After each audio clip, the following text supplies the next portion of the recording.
But I think the development of full artificial intelligence will spell the end of the human race. It's a flying object and we don't know what it is. I would hope somebody is checking it out. I don't know if it was a rocket or whatever, but incredibly fast, opposite direction. It was too fast to be an airplane. I'm glad the Pentagon is looking at this, because if it poses a threat, I want them on top of it. Well, the craft generates its own gravitational field. You said there's lights in the sky? The internet has become the command center for criminals and terrorists. 911, what's your emergency? I need help, please help me! Aliens won't let it happen. You know, that's what we're instructed to say. Roswell, Area 51. Alien kept deep under the ground. 1, 0, 1, 1,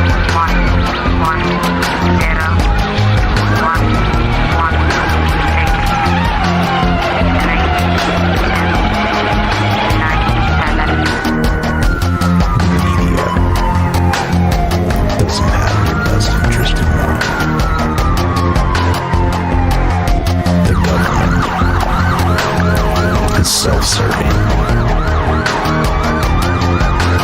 You're here for a reason. You're listening to Troubled Minds Radio.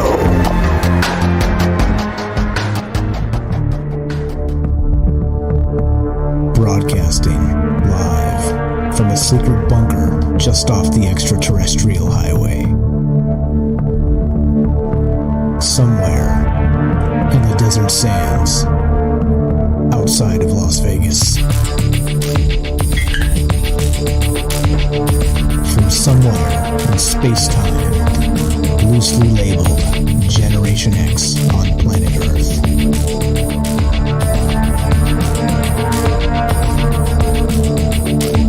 And asking questions of you in earnest into the digital darkness. Good evening and welcome to Troubled Minds Radio. I'm your host, Michael Strange, and hello to all of you who may also have troubled minds. This show's live. We do it Monday, Tuesday, Wednesday, Thursday at 7 p.m. Pacific. And what is it we do exactly? Well, it's too much to explain. Let me sum up. We talk about all the things we're not allowed to talk about, which of course are aliens, conspiracy, the paranormal, the government, academia, the 24-hour news cycle, propaganda, and the general feeling that we live in the upside down. And tonight, we are going to that upside down. As they said in the chat here as we started, where we're going, we don't need rails. And of course, well, that's part of what Troubled Minds is all about. Just not really science. This is more philosophy, a little mix of both, and sort of that Arthur C. Clarke quote about how, science is basically magic, and vice versa. It just depends on your knowledge level when these things come to pass. And that's what this show's about. This show's about sort of where science sort of meets magic, and why there's a difference, and all the rest of that stuff. There's a ton of theories that are out there, theoretical stuff that's fantastic and fun to talk about. So that's what we do, and that's what part of this show is. And again, there's so many things that we do on this show that you can't really boil it down to just a quick intro, but that's probably about as close as we're going to get without, just doing a whole damn show about it. So that's what we'll do. But before we do that, a few things. As always, I do not have any inside sources, as you know. That's just the way it goes. I'm just me. I'm reading news cycles. I'm becoming an expert in propaganda. Well, that's probably generous to say, but can reading a lot of something make you an expert? I don't know. I guess that's a whole question for a whole nother day. But let's just say I know my way around a news cycle or two, and part of the reason I do that is because of that propaganda aspect, because of the way everything works, the way that it's constant brainwash all the damn time, and trying to figure out what actually is going on in the world we live in. And that's what that's about. That's why we do this. That's why we consider these things. And no inside sources, just news cycles and you. And like I always say, the secret weapon of this show is you, is the caller, is the listener, or the community, the people that get together and put our minds together and come up with, well, new possibilities. And tonight, well, we're going to be full of new possibilities. So if you want to be part of the show tonight and part of that secret weapon crew, you know what to do. Give us a call at 702-957-1037. That's 702-957-1037. And we'll put you on the show. And you could also join the Discord at troubledminds.org. That's the official website. And that's what's going on. That's what's happening. We also have a Discord, of course, is a chat client. It's a voice client. It's a place you can share links and meet people and hang out. And it's a pretty fantastic thing. Like I always say, we use it quite a lot on this show to not just have guests and have callers and just really use it to meet people, to hang out, to share links, to share photographs, to do all that stuff. All that stuff is possible and available on Discord. And by the way, it's absolutely free. Absolutely free. So that's the best part about it. And so instead of dialing that long distance phone number at 702, which is a Las Vegas area code, of course, where I'm streaming from, the Discord can be used anywhere in the world because we do have people listening all over the world. So we have people in, of course, the Philippines, United Kingdom, South Africa, of course, all over the European Union, of course, everywhere in the United States and Canada, Mexico, you name it. We got people all over the country. As long as it's all over the world. As long as it's mostly English speaking, we're probably broadcasting somewhere there. So that's what Discord is fantastic for. Completely free if you have an internet connection, and that's it. That's it. There's also another Discord chat rolling over at Fringe, and it's the same program, just a different chat room. I'm watching all of them as we stream tonight, watching literally everything. So if you want to be part of that, fringe.fm/chat, that will give you a direct invite. And the easiest way to listen to Troubled Minds is to just download the Fringe app. You can find that at the Apple App Store, the Android App Store, and that is also free. So check it out at 7:05 precisely. Just smash the play button and you'll get Troubled Minds Monday through Thursday. All right. So with all that said, doing our thing and kind of catching up to just the housekeeping as we start tonight. Last night we had a doozy. We had a banger. We had lots of good calls and lots of good conversation regarding the Havana syndrome. And it seems that there's a lot to know about it, and there's a lot more to learn. And that's what we do is sort of kind of look at what the press is saying about things and discuss them. So, well, talking about news cycles and where we're going, we don't need rails. Let's begin here, shall we? Let's start with livescience.com. And we'll just let's begin. Let's do it. This is how the headline reads this: How real is the multiverse? Uh-oh. We've all heard of the Mark Zuckerberg metaverse, all right, where you put on the VR goggles and you descend into a world or even a universe known as the metaverse, where it's all simulation, all right? It's literally fake, and it brings to mind some questions regarding that. Of course, are we living in a base reality, as Elon Musk has said? If you look at where the metaverse is heading, and even video games 30 years ago, like he's described, or 40 years ago, they were playing Pong or something. And now, well, we're able to strap on VR goggles and travel into the metaverse itself. Well, all right. So that's fine. That's, terrifying. And what does it mean about us? Are we actually living in a metaverse already? And is this actually a base reality? Well, that's sort of the simulation theory and all the rest of that. But we're not talking about that in particular tonight, kind of just in the periphery, because this is a wild idea. Meaning that if you think about just our universe all by itself, it is unfathomably large. Very, very, very big. And so even so big, it's unquantifiable. There are estimates about how many light years and the rest of this stuff, but nobody really knows how big the universe is, because some say it's infinite, some say it's still expanding, some say this and that and the other thing, some say it's flat, some say it's round. There's a whole lot of that going on because, well, you can't measure something that's so immense and you can't reach the edges of, okay? So mathematical guesstimations are what make the day for this. And, of course, theories. And theories are fine. There's absolutely nothing wrong with theories, because that's really what we do on the show, is a lot of theory craft, a lot of speculating, a lot of getting together and just considering what things are actually possible out there. And so as we do that tonight, that's what we're talking about, the multiverse. And what the multiverse means is not just our universe.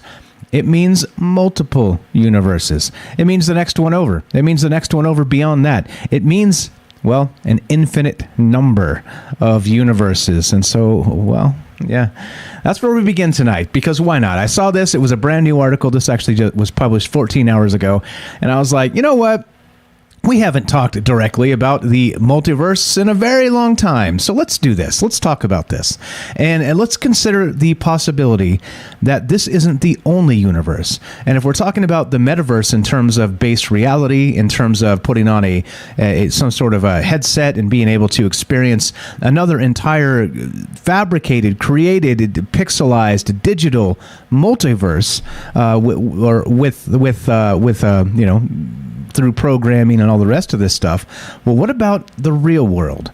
Let's assume for tonight that we aren't living in a simulation and we aren't some version of somebody's sick metaverse, like GTA 7 on steroids, and that's life. But instead, let's consider that the actual universe around us is only one of many, one of an unlimited supply of universes. They just go on forever and ever and ever. Let's read a little bit of this article and see what's going on. Imagine setting off in a rocket and leaving Earth, leaving the solar system, leaving our galaxy, breaking through the edge of the observable universe, and leaving our cosmos behind. Of course, says which would be impossible, as you'd have to go faster than the speed of light, but work with me here. And that's part of the point. It's theorycraft. It's speculation. It's, well, let's get there. Now, you are cruising through the unfathomable void for eons, only to come upon another universe, with another galaxy inside, with another solar system, another Earth, and yes, another you, sitting there listening to this show. It actually says reading this article, but, well, we just adapted it for our purposes. And yeah, another version of you in another universe.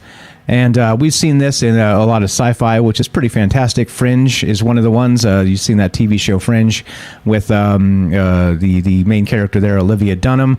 I remember her name because it's a great name.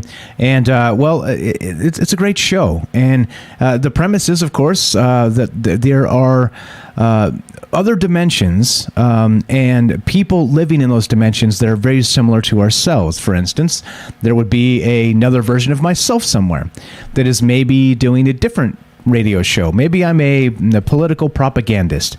Maybe I'm banging my fist on the table and screaming about who to vote for, right? Maybe I'm not at all. Maybe I'm a diesel mechanic, or who knows? Maybe I'm, I don't know. Who knows? There are infinite possibilities here, and that's really what to consider. And I'm talking in terms of myself, but then think of another version of yourself. And if we have infinite possibilities, that means what's out there, what is possible, has been done. And well, that means every iteration of yourself could be something unique and something, well, even replicated. Maybe there's an exact version of myself out there somewhere as well. So I don't know. That's where we begin tonight. Just considering not only how large our universe is by itself, but what about the multiverse? What about the actual multiverse and string theory and the rest of this stuff? And that's what's on my mind tonight as we consider this. So I'd love to hear your thoughts. Do you believe that out there somewhere, there's an actual another universe filled with all of the same or similar things as our universe, just slightly different? And that would mean a different version of you, a different version of me, and who knows? Who knows what's actually going on? Maybe in some universe we're reversed, and you're out there listening, and instead you're here on the microphone, and I'm out there listening. You never know. And that's part of the weirdness of this, and love to hear your thoughts. Do you think this stuff is possible? Of course, it's theoretical. It's cosmology. It's, well, it is at this point, as far as we're aware, which we'll get to maybe, not provable, because you'd have to be able to reach through some sort of portal, right? You'd have to punch a hole in our universe, to get to the next one somehow, right? So that's what's going on. That's what's on my mind tonight. And love to hear your thoughts. If you want to be part of the show, 702-957-1037. That's 702-957-1037. And we're just a casual Wednesday night talking about the multiverse here on Troubled Minds. That's what we do. All kinds of crazy stuff, weird stuff, and that's the way things go. So it got me thinking in terms of not just exactly this, right?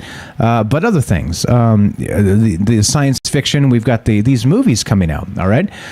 Specifically, we've got the Spider-Man thing, right?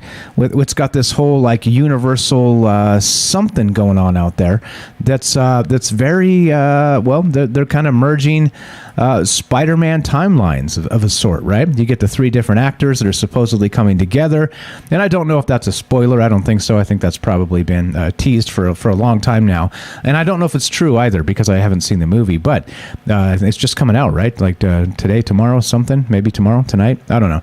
But point being is that this idea for a science fiction sort of multiverse trope is pretty fantastic, and there's a lot of ways you can tell some really good stories with this. But again, considering that maybe this thing is real, this whole multiverse idea is real, then oops, sorry about that. Oh no, I got it correct. I thought I banned somebody from the chat, but I banned the appropriate person. Okay, so that's what's on my mind tonight. Now, is it possible there's another version of you out there doing whatever, literally anything you can imagine? They say that with this whole string theory, this multiverse idea, that is happening out there. Whatever you're possibly capable of, and even things that are not possibly capable, you're not possibly capable of, are possible. The impossible becomes possible. And so that's what we're talking about tonight. And I don't know, it kind of creeps me out a little bit to think that there are other iterations of me in other universes out there, even if, right, you can never really reach out and touch them. You can never maybe contact them, or can you? Right? I think that's a weird, bizarre twist to this a little bit. When you think of, in terms of how large all of this is, that human beings are special in that we at least have the mental capacity to imagine these things. And we've talked about this before several times on several different shows. But if we can imagine it, then can we manifest it? Can these things become real? And what I mean by that is if, let's say, there's a diesel mechanic Mike out there, Michael Strange, working overtime right now in the rain, trying to fix a diesel truck because it's got to get back on the road. You know what I mean? Well, if that's the case, then is it possible that other version of myself is still part of my own consciousness here?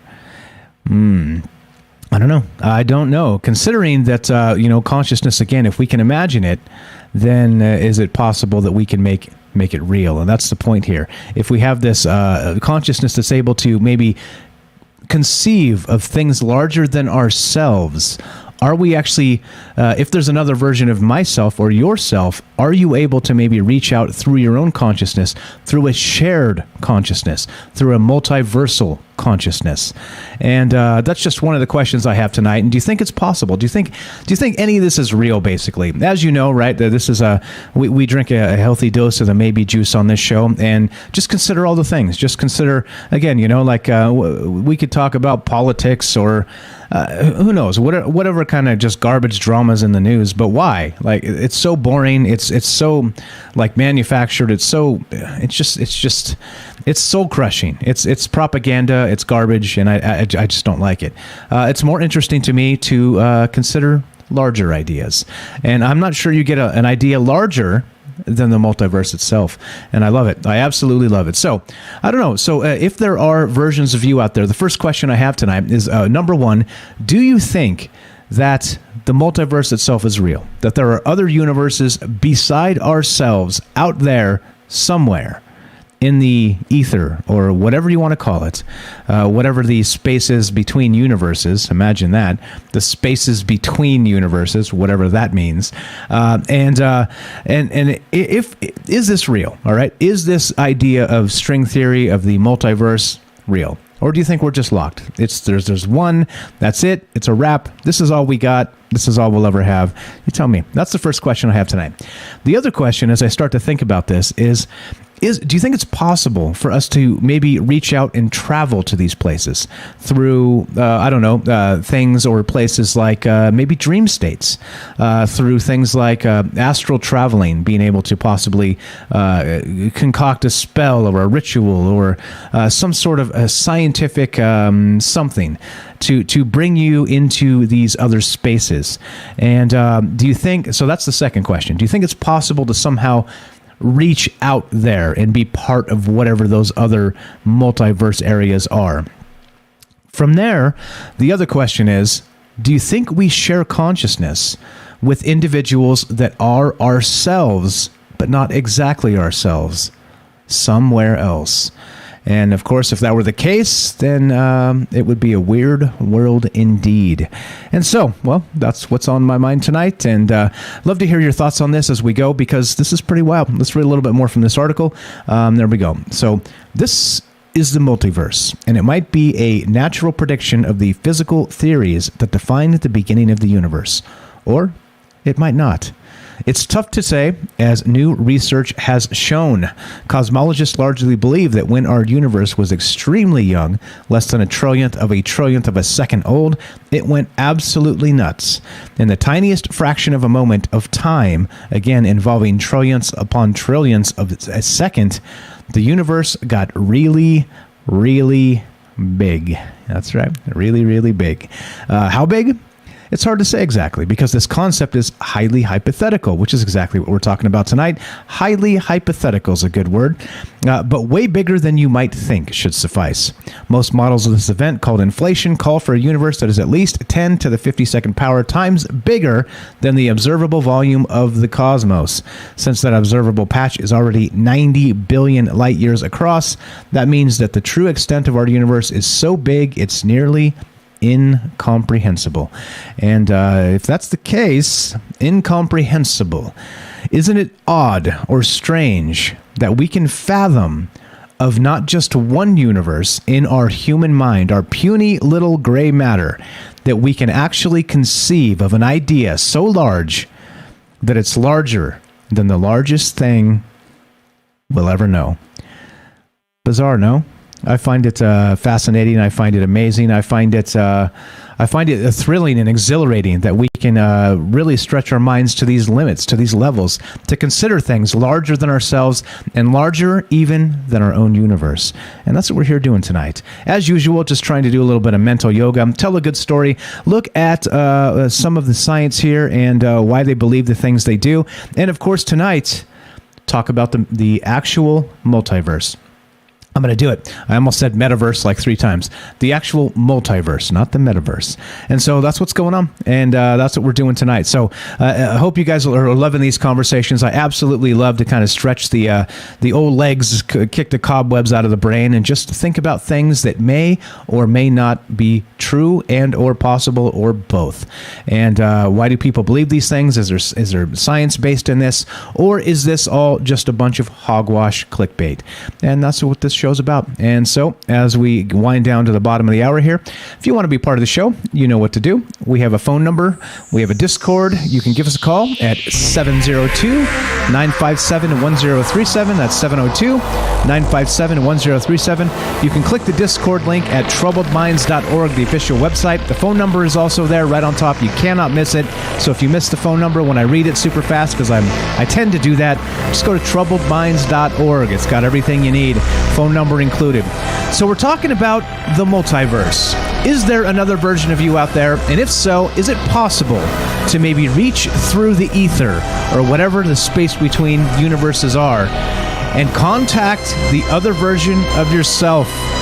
This is Troubled Minds. I'm Michael Strange. Don't go anywhere. More multiverse and you when we return. Be right back.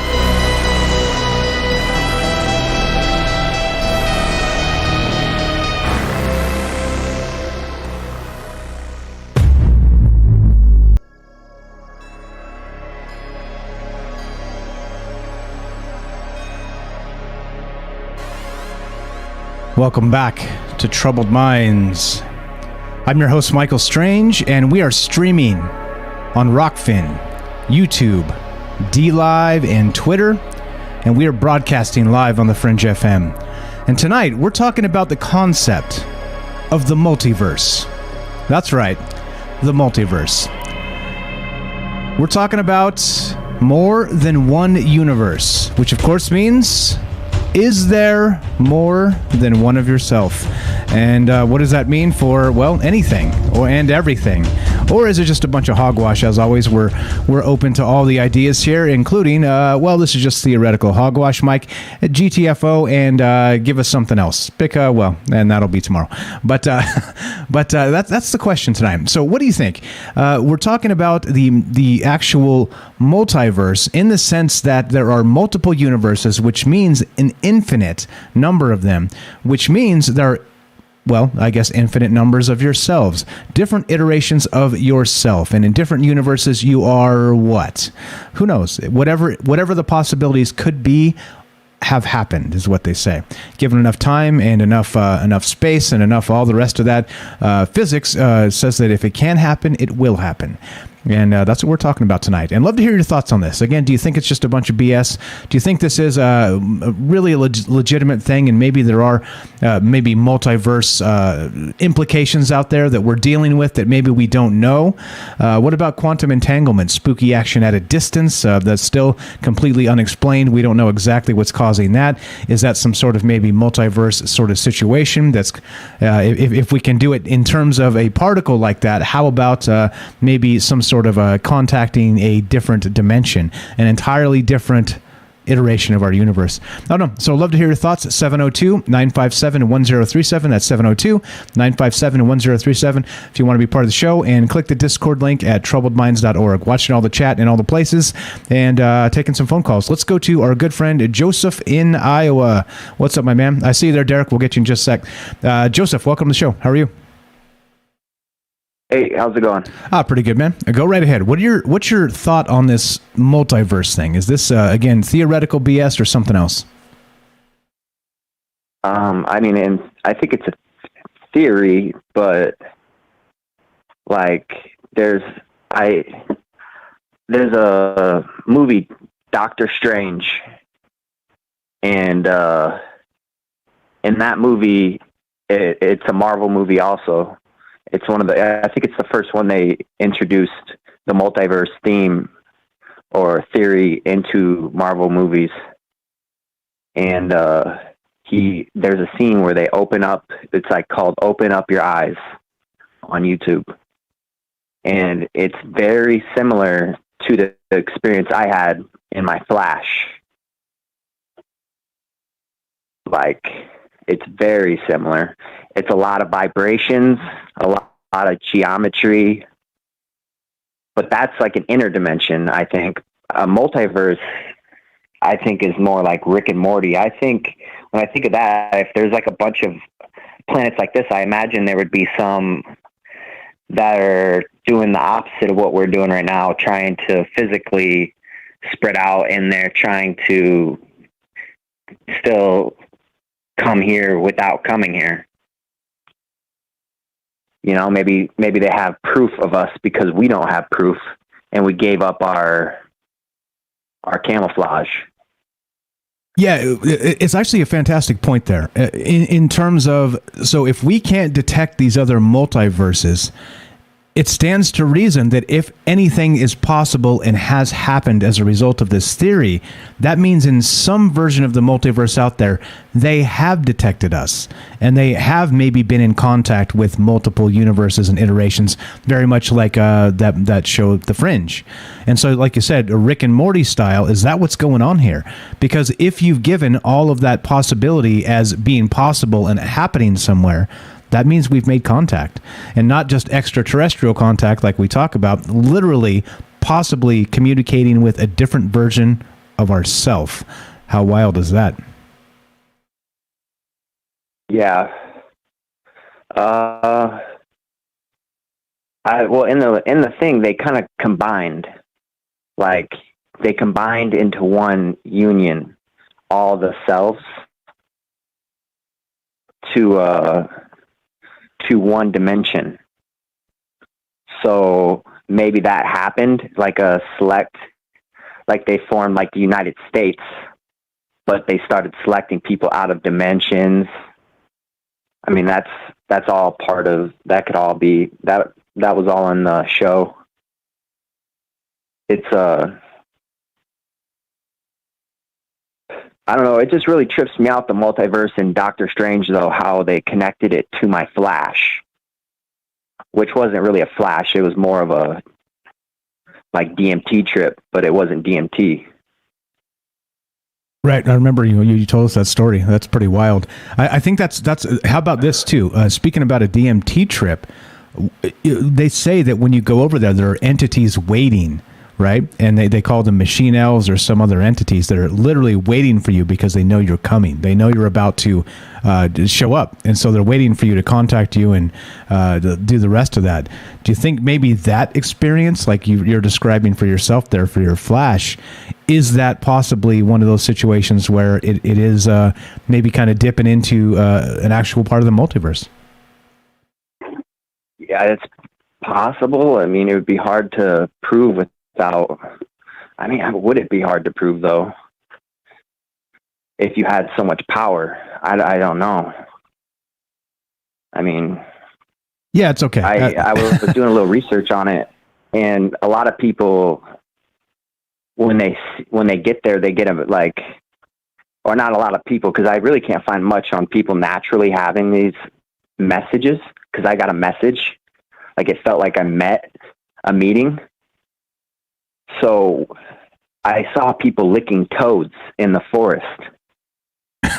And nice. they would be like, and they would feel this message, and they wouldn't be able to translate it, but they would just be like, I know. And like, they would go crazy off of this stuff, like completely crazy. But maybe they're tapping into a dimension where we're more spiritually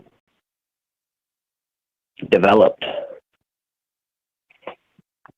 Or yeah, exactly. Maybe they're just frying them, they're maximizing their brains out, you know? It has to be that, because over time looks like they have cancer, you know, it really drags on them. So whatever it's doing is affecting them physically.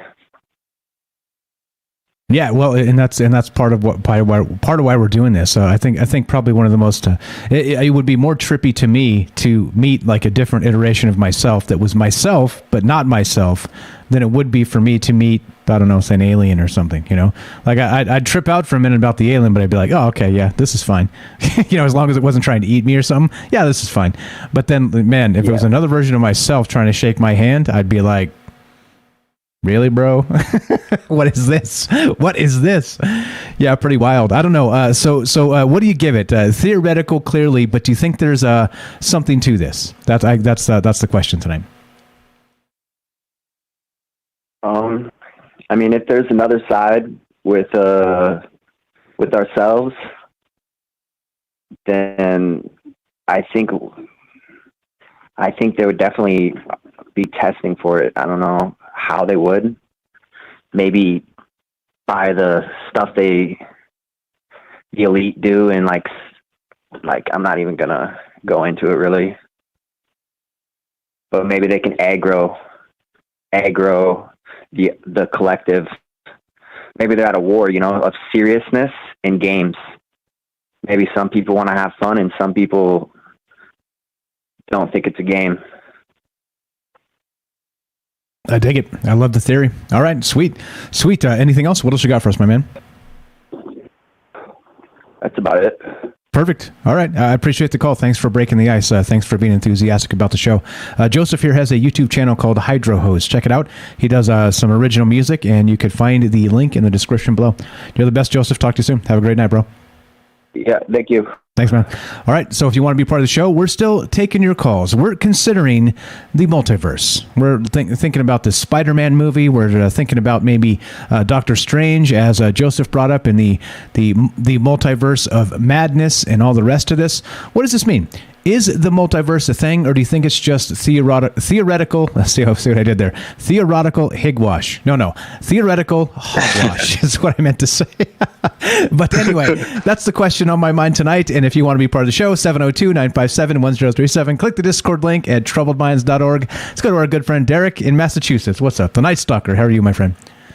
Going on, brother. Great show. Great topic. Thank you very much. Thank you. I thought it was pretty timely with that Spider-Man thing coming out with the multiverse, and then that Doctor Strange on the horizon as well.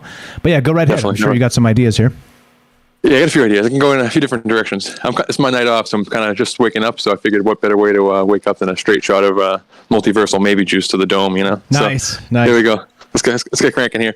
First, just the zeitgeist, like the idea of the multiverse popping up in the zeitgeist, like the Marvel universe and the DC universe, which are like two of the biggest pillars of pop culture right now. They're like two of the kings of like movies, basically. They're keeping the box office open, and they're both introducing the multiverse big time, huge. So it's happening with Spider-Man. Primarily, like we're gonna see. This is not a spoiler because it's like in the trailer and stuff. We're gonna see all the different villains from all the different Spider-Man universes and stuff, all kind of combined, and most likely all the different Spider-Man all coming together this weekend or whatever for this multiverse movie. And then, but it also happened in Loki. They really addressed it a lot, and they had I guess this is a spoiler, but you have to know it to keep going in the Marvel movies. But they in the Marvel universe, there's a character named Kang, who his whole deal is that he's like a super genius from the 31st century, and he stumbled on the fact that there are other versions of himself, like in the multiverse, and that some of these other versions of himself know that he exists and know that the multiverse exists, and they're actively trying to like conquer other universes, and it creates this giant multiversal war, which people are theorizing that what this phase of the MCU is going to be like culminating in, this giant multiversal war with different versions of characters from all over the place. But it's not just those two. It's like generally any piece of like intellectual property in the zeitgeist right now is trying to like bring all of their stuff together and introduce this multiverse idea. So the casual person on the street now is familiar with the idea that there are potentially doorways that can open up to bring different stuff in and out from other worlds, you know? And just to go conspiratorial for a quick second, I keep bringing back the idea that the movie Watchmen, or the comic Watchmen, culminates in like this false flag alien invasion of this giant interdimensional squid, like Lovecraftian Old One style, dropping on New York City in this huge Havana syndrome tone and exploding everybody's brains.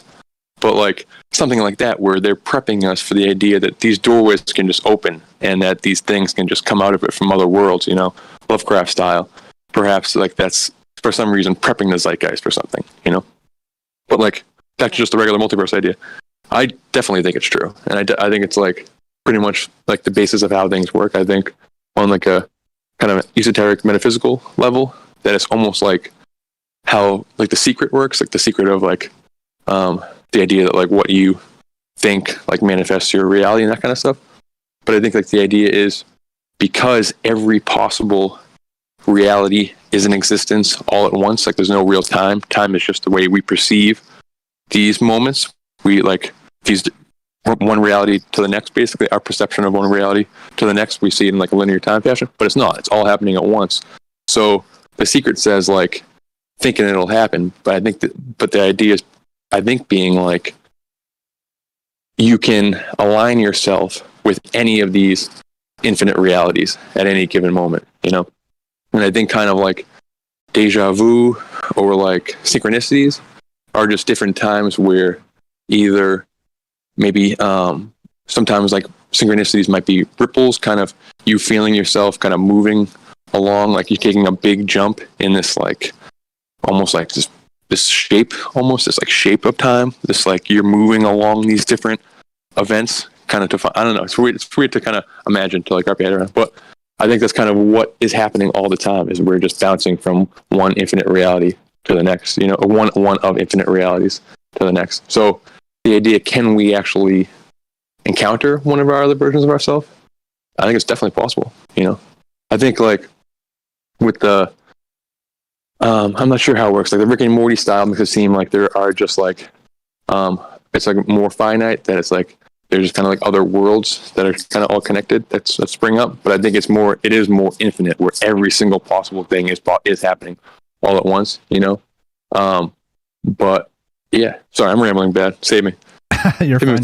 You're fine. Okay, so how about this? So if it is, again, like I was saying to Joseph, if everything out there that can happen has happened or is happening, that does mean that in some reality they found a way to contact us, you and me, in this reality.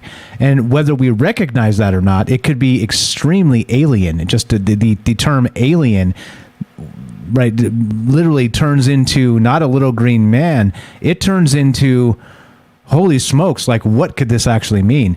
Imagine there's a different version of me trying to communicate with me constantly, but I am not getting the message, right? Like, who knows? So do you think that maybe there's a chance that we share consciousness with maybe an alternate version of ourselves, or do you think no chance at all? No, I think there's a chance of that, for sure. I don't know how it would manifest, and I don't know how we would really know if it's like, but yeah, I'm sure. Or I think there's maybe deja vu could be like an example, if like multiple realities of yourself are kind of like having the same moment all at once. I mean, like every infinite reality is possible at once. So in that, you're going to have me sitting in this chair, like infinite different times to lead to like infinite different minute differences that are going to happen from that. But also, like, I don't know. So it creates almost like when you, like in Tetris, when you kind of like line up a bunch of blocks together and it like explodes, whatever.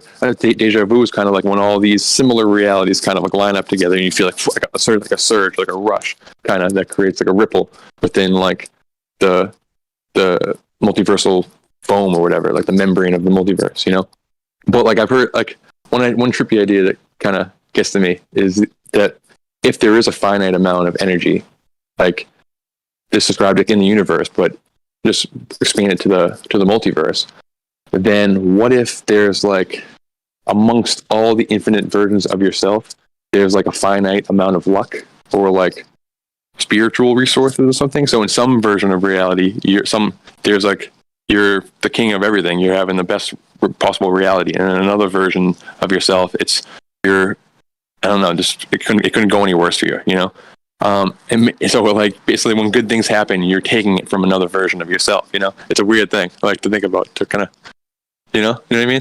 Yeah, I like it. So finite energy means you'd be sharing those sort of coincidental luck situations. I love it. Yeah, I love it. And it all has to balance throughout the entire multiverse. So if something good happens, then something bad has to happen to kind of tip the scale for your cosmic weight in the multiverse, you know. I don't know. I love it. Pretty wild. So are you saying like in some multiverse, I'm always running hot at poker, like no matter what? I think so. Always catching the cards. I'm the luckiest to be on the block. Yeah, it's kind of a cool way to think about like when bad stuff happens to you. Like you're just taking that L for another version of yourself to get the win. You know, like you're like helping a brother out. You know, in another reality. Taking one for the team. Yeah, exactly. Yeah, the collective nice soccer team. You know, that's fun. Yeah. But yeah, I mean, I'm definitely open to the idea, and just again to the fact that like they keep, for some reason, trickling it out in the media. Like it's so commonplace now. It's in nearly every bit of sci-fi. They're opening portals to some other reality, some other dimension, and then, I mean, obviously on like a more skeptical, like just media side of it, like these different tech conglomerates are just trying to figure out a way to like include all of their intellectual property into one universe. But just it's manifesting in a way where they're trying to tell us maybe there's other places to go, there's other dimensions, and all kinds of stuff. It's they find these doors. We were talking about in the chat last night or a couple nights ago, whatever it was. But they find entrances to these other worlds, and somebody gets the idea. Whoa, there's a whole nother land with all new resources that we can go and snatch up. We can go and grab. So imagine some type of cure for this, all these crises we're in, this climate change crisis, whatever, is, we opened up a door, CERN or whatever, opened up this bridge to another reality, and we just found unlimited resources forever, you know. We found all the answers on the other side, you know. Maybe that's coming down the pike, you know. Maybe aliens, maybe it's going to get weirder than aliens. We're going to find other versions of us instead, you know. Yeah, that's pretty wild. So then do you think, here's from Futurism, physicists weigh in, could we ever travel to a parallel universe. So I guess you just answered that through fire up a portal, and that's a big maybe, isn't it? I think so. Yeah. I mean, I think so. I think they were like, I don't know. The idea that the way I kind of have two just different visions, kind of like bumping up against each other. The one where it's just like every single possible reality stacked on top of each other, and kind of to move between those seems tough. Like trying to like see behind you, you can't really do it. You can't like, but the idea that there's just other worlds that are somehow all connected. Like, and when they bring in the Omniverse, that the Omniverse would include all the multiverse, but then all like the metaphysical dimensions laid on top of it, like the astral realm and the dream realm and that kind of stuff. And that those realms are like nexus points that allow you to travel from one reality to the next, like go into the astral in order to like jump from that one, and then the astral connects to the other physical realm, and you're able to use that as like a door, potentially. And then also, like, before I leave, we're not out of time, but Steve mentioned in the chat, and it's a cool idea to think about, that like, what if when you like, what if you can bounce your like soul, your consciousness from one reality to the next? Like, what if, like, for all we know, every morning when we wake up, we're in another version of ourselves, Like, do you ever have that feeling when you like wake up and it takes like a split second for you to like remember who you are? It's almost like your memories are like downloading into your brain again. So like, what if every time you open your eyes, it's just like you're in just another incarnation, and you just think that you had all those memories again, So I'm not sure. Like, what if this is how it works? It's just infinite different realities, and then one day somebody is just like, I don't know, like driving down the street and just wham, and all of a sudden they open their eyes and they're just in bed the next day, and it's they're in another version of themselves, And that kind of it's in mythology, it's in religions and stuff. It's not impossible, Yeah, absolutely. I don't know. It's running out of time. Great show, Mike. Awesome stuff. Appreciate it. Thank you for the call. You're the best. Everybody give Night Stalker a follow. He's got a YouTube channel. His link's in the description. He's got a trailer. Let's inspire him to do some content. Give him a follow. Thanks, my friend. You're the best. We'll talk to you soon. Have a great night. Later, bud. Right. Thank you. You too. All right. So there we go. A couple great calls to kick us off, Joseph and Derek, and we're looking to hear from you. What are your thoughts on this? It seems it's one of those things, right? It very much like we talk about wormholes and fiction tropes and science fiction and all the rest of this stuff, right? But what about in real life? What about IRL? Is this a thing? Do you think it's possible? Do you think it's possible that out there somewhere there's another version of yourself? And if so, well, is it possible to contact them? Are they trying to contact you? We're talking about string theory tonight. We're talking about the multiverse. Again, is this hypothetical higwash, or is this something else entirely? Love to hear your thoughts. If you want to be part of the show, 702-957-1037. That's 702-957-1037. This is Troubled Minds. I'm Michael Strange, and love to hear your thoughts on the multiverse, other versions of yourself, and, well, you. More Troubled Minds on the way. Don't go anywhere. Be right back.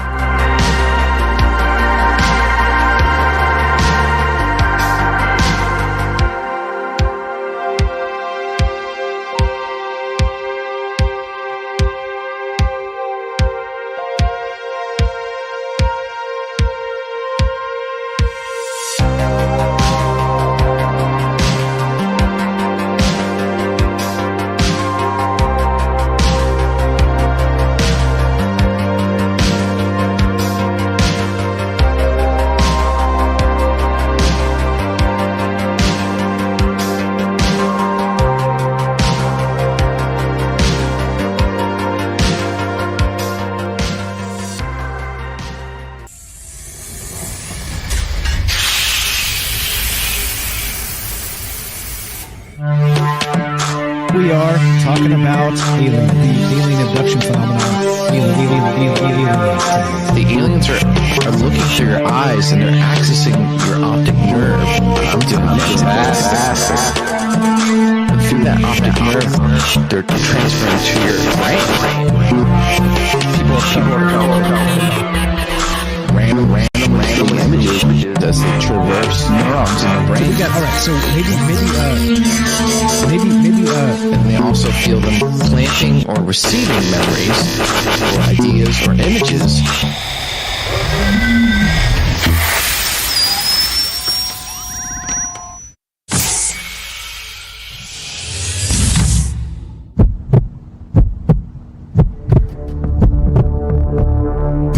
Broadcasting live from a secret bunker just off the extraterrestrial highway. Somewhere in the desert sands outside of Las Vegas.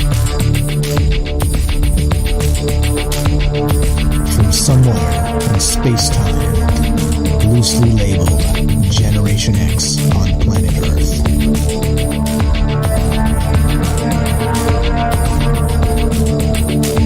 And asking questions of you in earnest into the digital darkness. Good evening and welcome to Troubled Minds Radio. I'm your host, Michael Strange, and hello to all of you who may also have troubled minds. This show is live. We do it Monday, Tuesday, Wednesday, Thursday at 7 p.m. Pacific. And what is it we do? Well, we talk about all the things we're not allowed to talk about. You know what they are.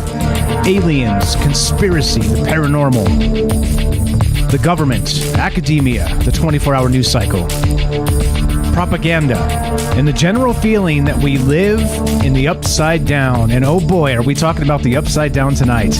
If you want to be part of the show, we're taking your phone calls at 702-957-1037. That's 702-957-1037. And you can click the Discord link at troubledminds.org. That's troubledminds.org. And the phone number is at the website. The Discord link is there. Of course, Discord is a chat client. It's a voice client. It's a way for people to get together and hang out and share experiences. You can share links. You can share photographs. You can jump in a chat room, old school type in chat, or new school, sort of jump in and talk to people. You can even stream your screen on there, sort of like what's that program everybody using, like Zoom. You could use it like Zoom. It's literally does all the things. You could stream a video game or whatever you're doing from your screen or your webcam or a combination of all that directly into Discord and share stuff live. It's incredible. It's an incredible program. Like I say, I talk about it every night because it's really that good, and it just takes just a smidge of a learning curve if you're brand new to it. But come join us. Come hang out. Troubledminds.org. Click the Discord link. And we also have another Discord at fringe.fm/chat. Same program, 2 different chat rooms. I'm watching all the chats right now because we're streaming in a lot of places. Technology. You got to love it, right?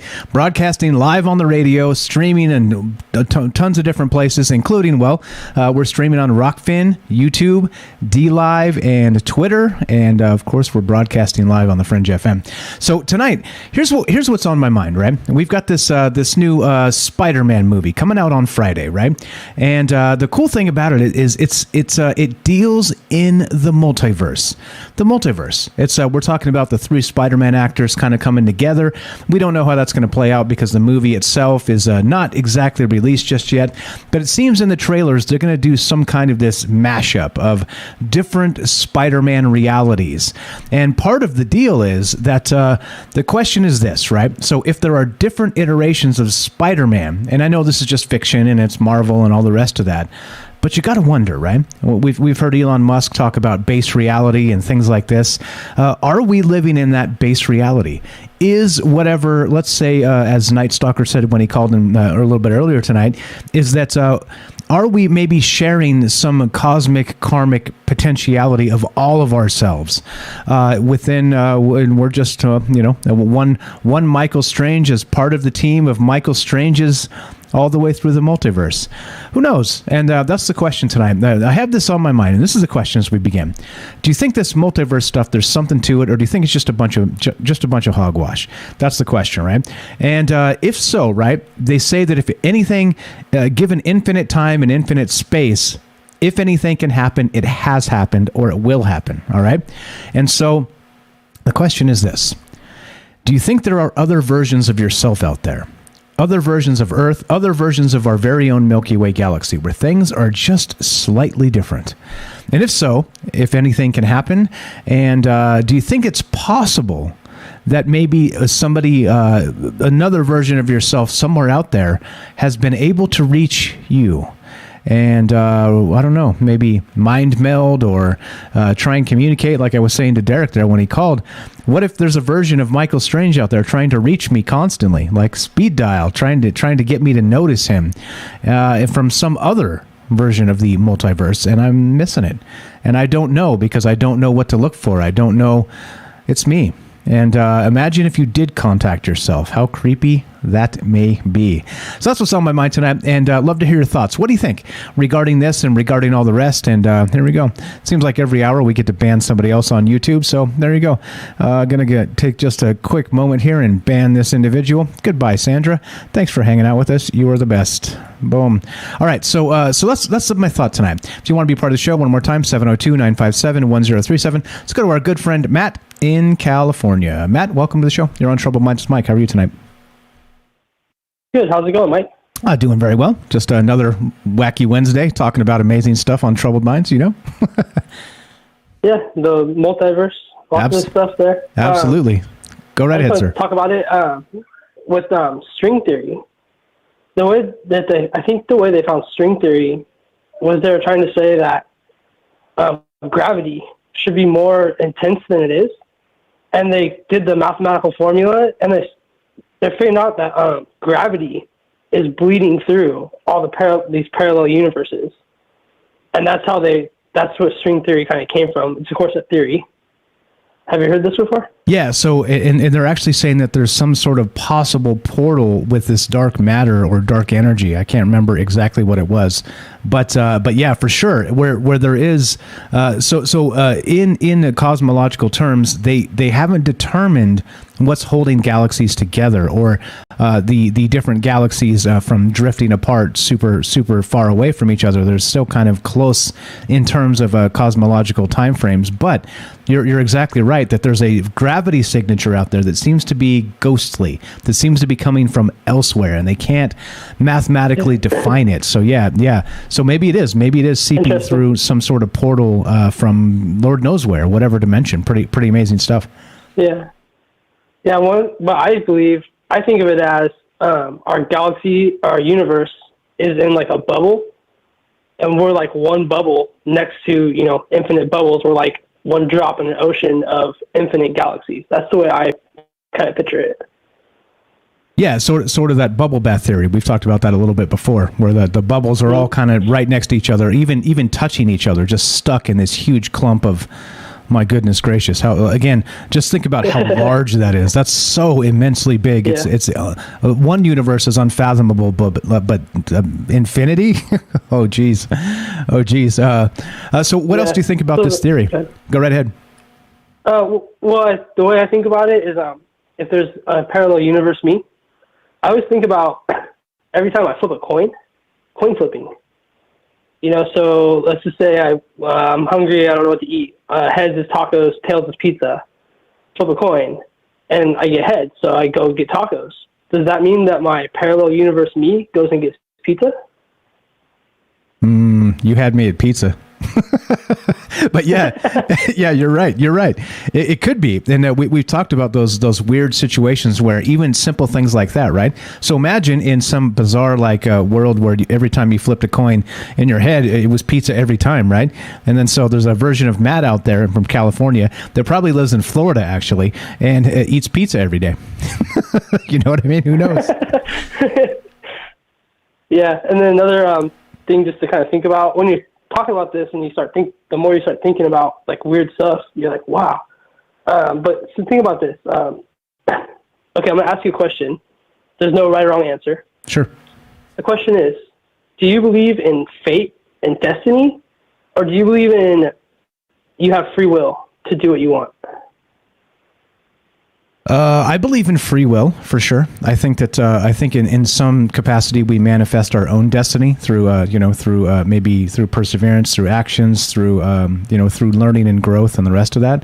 But I'm also let's say I'm on the fence. I do think that free will is a thing, but I'm not sure beyond that, because if you start thinking in cosmological terms and the way we're talking about this, maybe me thinking my free will is free will actually is nothing like it, and it's what I think I want and I want to do is being downloaded for somewhere else. So yeah, I don't know. I think it's complicated. Let's say it's complicated. No, yeah, it is a complicated question. Like I said, there's no right or wrong answer. But no matter what you answer, let's just say you answered you have free will. that means that in another parallel universe, there's a Mike that is destined to do everything that he's done. He has no free will. He has destiny and fate. You get where I'm going?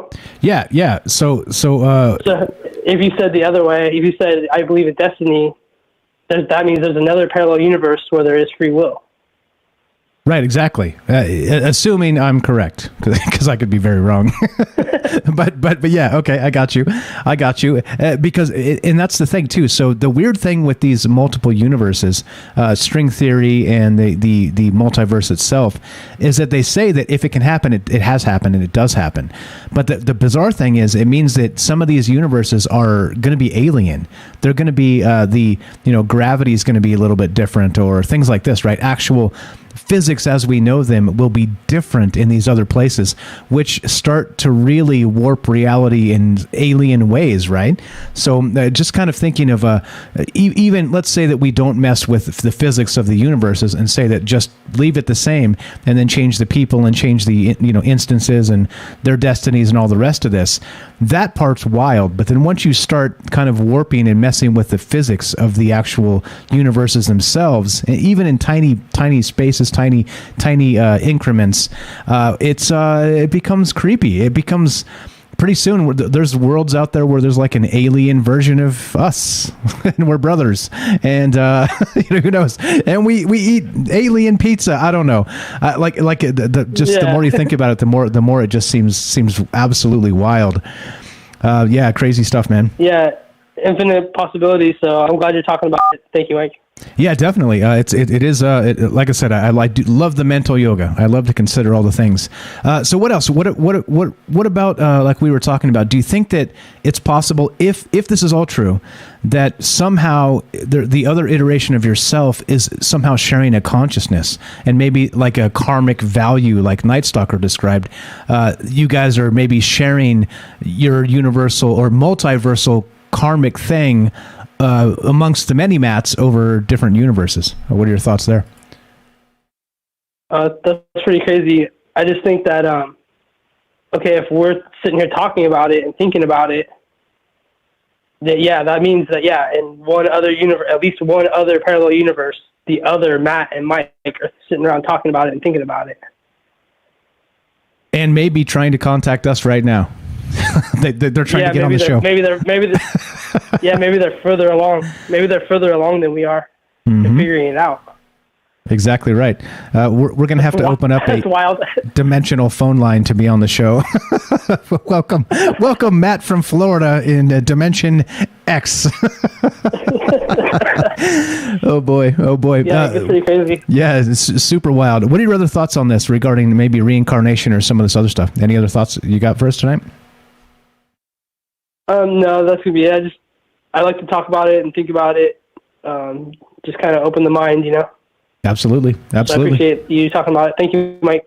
Thanks for being part of it. Thank you for the phone call. Matt in California, you're the best. Talk to you soon, my man. Have a great night. Good night. Thank you. Appreciate the call. There you go. We're just hanging out, the friends talking about amazing things. And the amazing thing we're talking about tonight is the multiverse. Not the metaverse, not to put the goggles on and delve into Mark Zuckerberg's bizarre fantasy world. No, we're talking about the actual theoretical multiverse. Is this real? Is it possible? And if so, they say that if anything can happen, it has happened out there, not just in our universe, but in the multiverse at large, meaning there's different iterations of yourself and all the rest of that. So love to hear your thoughts on this. Again, if you think this is a bunch of hogwash, I'm fine with that because it is theoretical and all the rest of those things. But I think it is, again, healthy to consider just realities beyond what we seem to be locked into. And that's what this show is really about. Mental yoga, we call it, drinking the maybe juice, and just getting together with our friends and talking about pretty wild stuff. And that's what we're doing tonight. If you want to be part of the show, love to hear your thoughts on this. 702-957-1037. That's 702-957-1037. You can give us a call and click the Discord link at troubledminds.org. The phone number is also there, and we'll put you on the show. Easy as that. Let's go to another good friend, Robert in Pennsylvania. Robert, welcome to the show. How are you tonight, my man? I'm fine. What you were just saying just a few seconds ago about every possibility exists, right? let's say that, a man is traveling in a car with his pregnant wife trying to rush her to the hospital. All right? She's pregnant, he's about to deliver, and he comes to a signal light, all right? And it's turning from green to red. So he has two possibilities in his mind: to try to beat that light, or to be cautious and stop. So on this Earth or this universe, he realizes at the very last microsecond he's not going to be able to beat the light, so he stops the car. All right, screeches the car to a halt.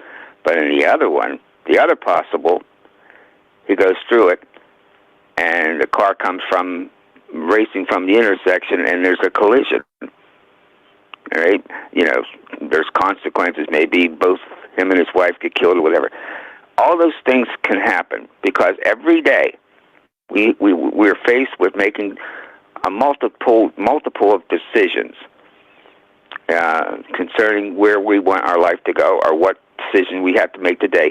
Do I go to the store? Do I do some groceries today, or what? There's 10 feet of snow out there. Maybe I won't. All right. And every single possibility happens. One decision's made on this universe, on this Earth, a different one's made in the other one, and every one of them changes the life of that other person that you are, all right, or those other people that you are. So everybody's living just a slightly different existence from what we are right now, what here on this Earth. So you think there is a connection then? You think that all those realities with ourselves and with those other versions of ourselves, they are connected somehow, is what you're saying here? Sure. Let's use an example. Okay. A few months ago, all right, Rockfin told you no.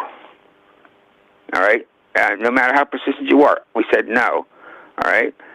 And then this Michael suggested to his audience, because, to try it, if you do an email, the email's done, and then suddenly Michael just blossoms into everything he wants, he's wanted. He gets on Rockfin, he grows on Spotify, all these things happen, all right? But in another Earth, Michael never mentions the solution, write an email. He never mentions it, and Michael quit his show. You see what I mean? Yeah, it was close to that at some point. Yeah. Yeah, you said so. You were so disillusioned, you were ready to pack it in. Well, on an alternate universe, Michael packed it in. He's probably dealing cards in some at the MGM casino. For goodness sake, who knows? Right. Yeah. Right. Yep. Yeah, who knows? And so on the flip of a coin, things like this, like Matt was describing, things can be extremely different, can they? So just one little decision, one split second, like you described with the stoplight scenario, things can be incredibly different.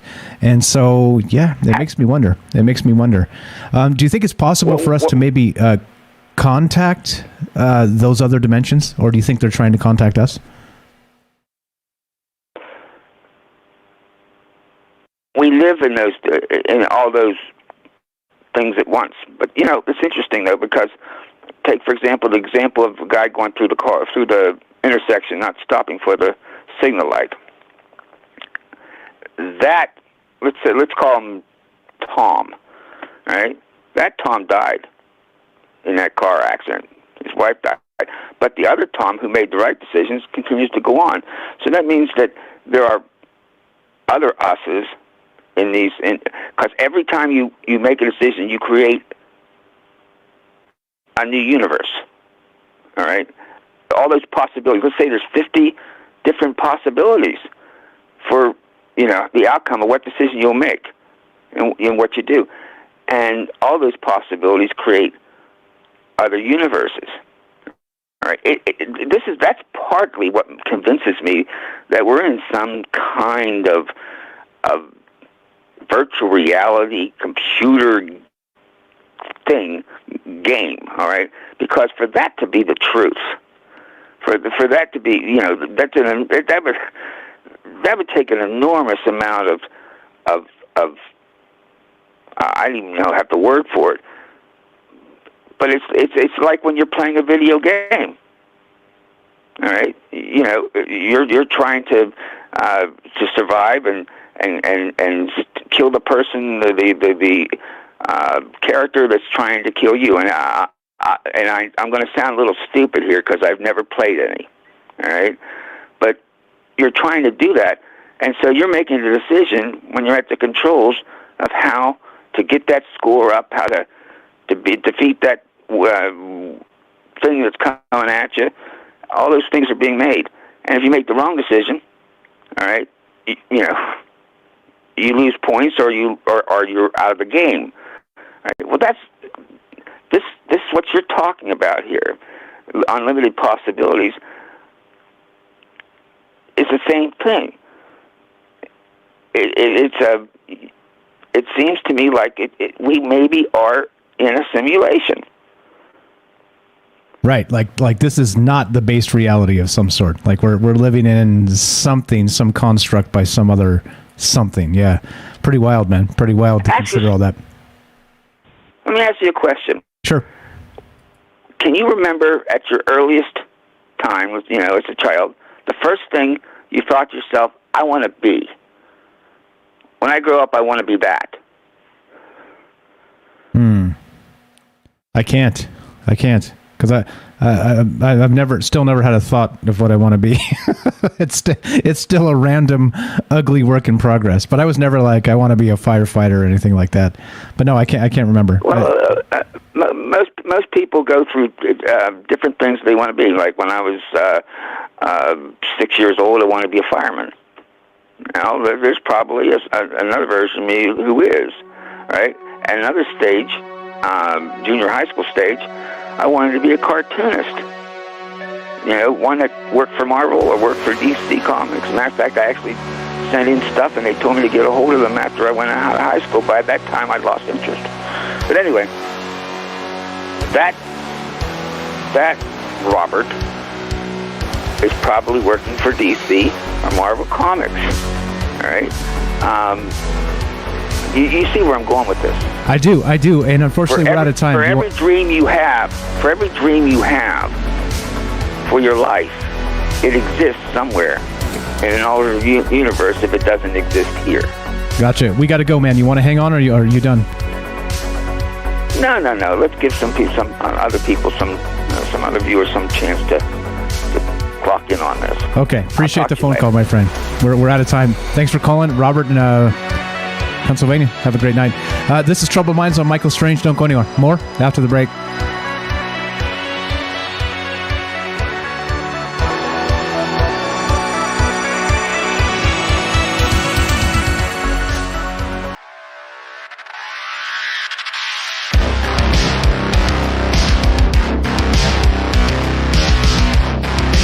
Welcome back to Troubled Minds. I'm your host, Michael Strange, and we are streaming on Rockfin, YouTube, DLive, and Twitter, and we are broadcasting live on the Fringe FM, and we're taking your phone calls.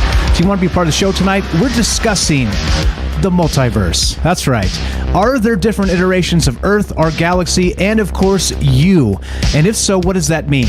Clearly, this is all hypothetical stuff, but consider, if this is actually true, the implications, and, well, what about shared consciousness between different versions of yourself?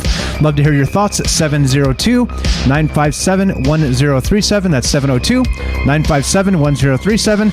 And we'll hear your thoughts. We'll hear what's going on. Speaking of great thoughts and great calls, let's go to our good friend Lacey. Lacey in Utah, welcome to the show. How are you, my friend? I'm good. How are you? Doing very well. Thank you for the phone call. What do you think about this multiverse? Do you think there's something to this, or do you think it's just a hypothetical hogwash? I love I think we do live in a multiverse, and I'm hoping I can go full circle here. Everyone's got my brain just going, from the Discord chat, Rockfin, what Night Stalker or Derek had to say, and what Matt and what Robert had to say. I'm hoping I can bring this full circle. But first, I want to say thank you for holding this space for us to have these conversations and for all of us to have our different points of view. And how we have our different points. Yeah. You're welcome. I'm glad you enjoy it. Part of our different points is, for sure, I enjoy it. I listen to your radio at night. I get your news station when I can, and I appreciate that. When I introduce your show to new people, I try to tell them it's kind of like your junior high or high school basement conversations with friends. So it's a good place to be, and I appreciate it. Thank you. Thank you. Go right ahead. All right, so the thing that comes to mind first for me is Rick and Morty. They do a ton of the multiverse. In fact, Rick refers to himself as C-137. So he's saying I already know of all these different Ricks. He goes and he meets with them. They have a council at the Citadel. So a bunch of these Ricks already know of each other, and they're playing off of each other's lives. So then that idea got me to the idea of the Deja Vu series, where if you're having deja vu, your multiverses are colliding, or you would be in contact with yourself. So that's basically like saying that you're your own higher self, or you're your own coordinator for synchronicities. But then that kind of and then full circle from conversations, that kind of got me over to where Matt said, if you flip a coin, you get heads. What if your other person gets tails? Well, it's like if you don't care enough to be flipping a coin, you're good with it. So you guys are kind of like in this balanced dimension, this balanced universe. So it could allow for you guys to dip into other balanced universes, so you're like deja vu moments. But then I was kind of thinking, well, what if that all adds up to like synchronicities? And synchronicities and deja vu moments, are a result of your karma, which is kind of your infinite energy. And you have that give and take, that yin and yang. And that brought me to the idea of where you were talking about, what if you were female, or I was a male in a different version. But one of the things that I like to think about is like life is a game. I do believe in reincarnation. So life is a game. We've all lived these different versions of ourselves in all different forms: rich, poor, male, female, good, bad. Well, there's this, I don't know if you've heard about it, but it's called The Raw Contact. I haven't read it all. I just kind of know the base of it. And that's kind of, if you are striving to be good, you're more like, you'll balance out. Or if you're striving to be bad, you'll balance out. And that kind of intertwines with that dimensions crossing. Which timeline do you want to be in? Like, can you time hop? Can you decide that you want to switch over? But that brought me full circle to a topic today, which was like kind of your planet. What are all your different ideas of a planet, or where you live? What's your people like?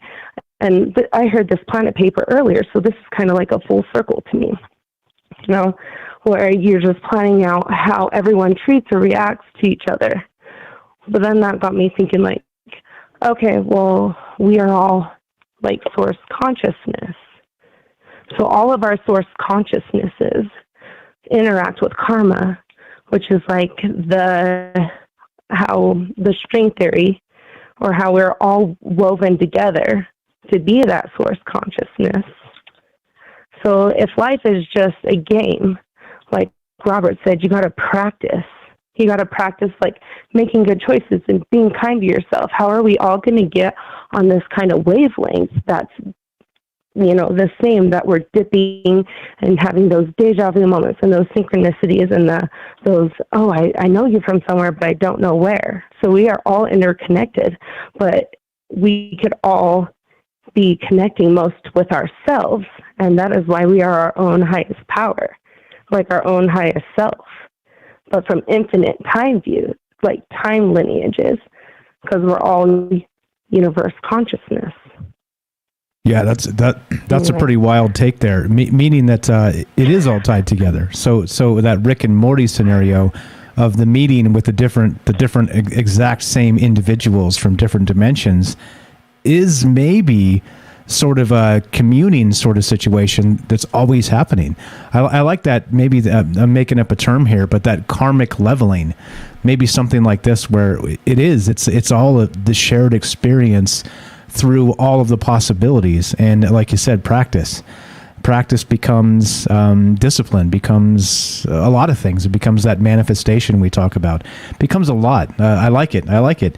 Very good stuff. Do you think this stuff is possible? Do you think that maybe we are somehow communing with that higher self version of ourselves that are ourselves? Do you think this is actually going on? I'm definitely drinking the maybe tea tonight. Okay, all right. Fair enough. That's what we do anyway. So probably not. That's okay. Theoretical, but it is fun to think in terms of. I actually do. Oh, you do. Okay. I thought you said no. I'm drinking way more. Yeah, no, I'm drinking way more. I don't know what you guys mean when you say you're drinking the maybe juice. I kind of feel like it is what it is. There's infinite realities. What if there's only one ultimate source? Yes, and all coming from the same place, the same projection, as Robert has said in the past as well. Yeah, amazing thoughts. Yeah. Anything else? What else you got for us tonight? All right. What else you got? No, that's where I land. Thank you. Okay, I appreciate the call. Thanks for all the great thoughts, and thanks for all the kind words. I appreciate you very much. Have a great night, Lacey. There you go. Simple as that. Fantastic calls. Like I always say, not kidding. The secret weapon of the show is our callers, and that's you. Like I said, you can't stress enough I'm me, you're you, but together we're us. And the perfect examples night after night of just amazing people calling and just sharing ideas and doing what we call drinking the maybe juice. And it just means that considering things that may or may not be possible. We talk about mythology. We talk about all that stuff. Talk about string theory, as we're talking about tonight. And maybe science meets religion in some cases. You never know. Science meets magic. And I don't know. You tell me. What are your thoughts on this? Thank you. Great call, Lacey. Fantastic stuff as always. And I don't know. I think when you consider the multiverse itself, it's like I always like to say, right? My ego is as big as the sun, which is an ongoing joke here. But it's I don't know. I don't like that there may be other versions of me out there. I don't like it. Meaning that maybe there are better versions of Mike out there. I'm jealous. Now I'm drinking the jelly juice, and that's not a good thing. That's not a good place to be. So I don't know. Kind of just considering that there are other versions of yourself, but I guess that would also mean that there are also worse versions of yourself out there. So in which case, let's just be grateful for what we have. All right. So as we continue this, we're still taking your phone calls. We got a little bit of time left. What are your thoughts on this whole idea of the multiverse? How real is it? And theoretical physicists say yes, it is. Here we go. Ancient astronaut theorists say yes. No. Theoretical physicists say yes. Possibly. And that's the deal here. That's what, again, it is a theoretical idea, this string theory, this multiple universe theory, and all the rest of this. And what does it mean? What does it mean? If there are multiple versions of you out there, are you able somehow to communicate with those other versions? And also, I started thinking about this tonight as I was getting this show together. Is it possible to travel between them? And here's one. Here's a little bit for our D&D fans out there. I know we do some Dungeons and Dragons once in a while, but let's look at this. This is in Dungeons and Dragons Cosmology, which again is based on a very lot of mythologies of the past, different pantheons of the gods, things like this. All cultures basically in kind of wrapped into one fantastic idea. That's what Dungeons and Dragons is. If you guys have never played it, it's just like an old school tabletop role playing game. I used to play it in my garage when I was a young man, a young teenager, and it was a lot of fun. And it was the same sort of thing, right? It was the idea of kind of removing yourself from yourself and considering another place, another time, another actual part of the multiverse where maybe you weren't you were, I don't know, a dwarf or an elf or something in between, or maybe you were very much like yourself. I don't know. But point being is this. The reason I bring up Dungeons and Dragons and the cosmology and all that stuff is because there's this spell, and I was considering that, is it possible, if these actual extra dimensions exist, right, these extra places, is it possible to travel between these different multiverse areas, these different universes?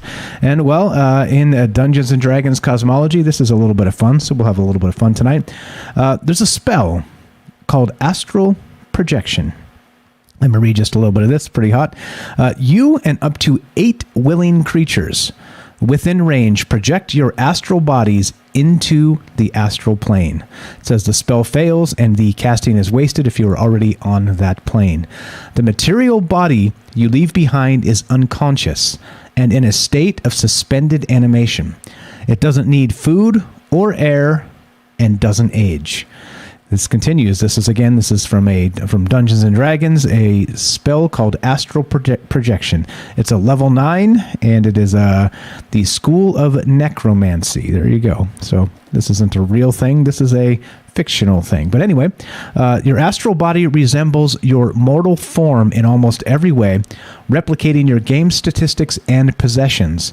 The principal difference is the addition of a silvery cord that extends from between your shoulder blades and trails behind you, fading to invisibility after 1 foot. This cord is your tether to your material body.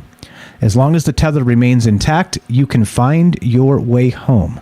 If the cord is cut, something that can happen only when an effect specifically states that it does, your soul and body are separated, killing you instantly.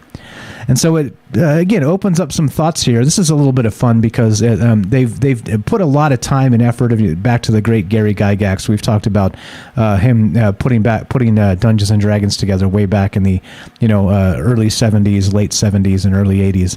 Amazing stuff. But you look at the level of detail that they've gone through to really recreate these cosmologies, these. Again, these multiverse worlds, situations, just it's incredible that do you think this is possible? So let's add that to the question tonight. Do you think it's possible to somehow maybe travel in these astral realms to maybe an out-of-body experience situation? Or do you think it's possible that maybe even in a dream state, you're able to access or even go meet the alternate versions of yourself in these other realities? And I don't know, let's add that to the questions tonight as we keep on trucking. What are your thoughts? Again, we're talking string theory, we're talking multiple universes, we're talking about multiple versions of yourself. And what does that mean? And do we share consciousness maybe like Night Stalker said? Is there some sort of karmic balancing where we're kind of sharing the same pool of luck between all of our iterations throughout all the multiverse?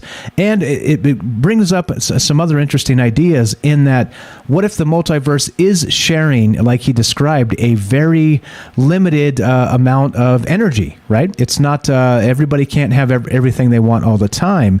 So how do these multiverses work together?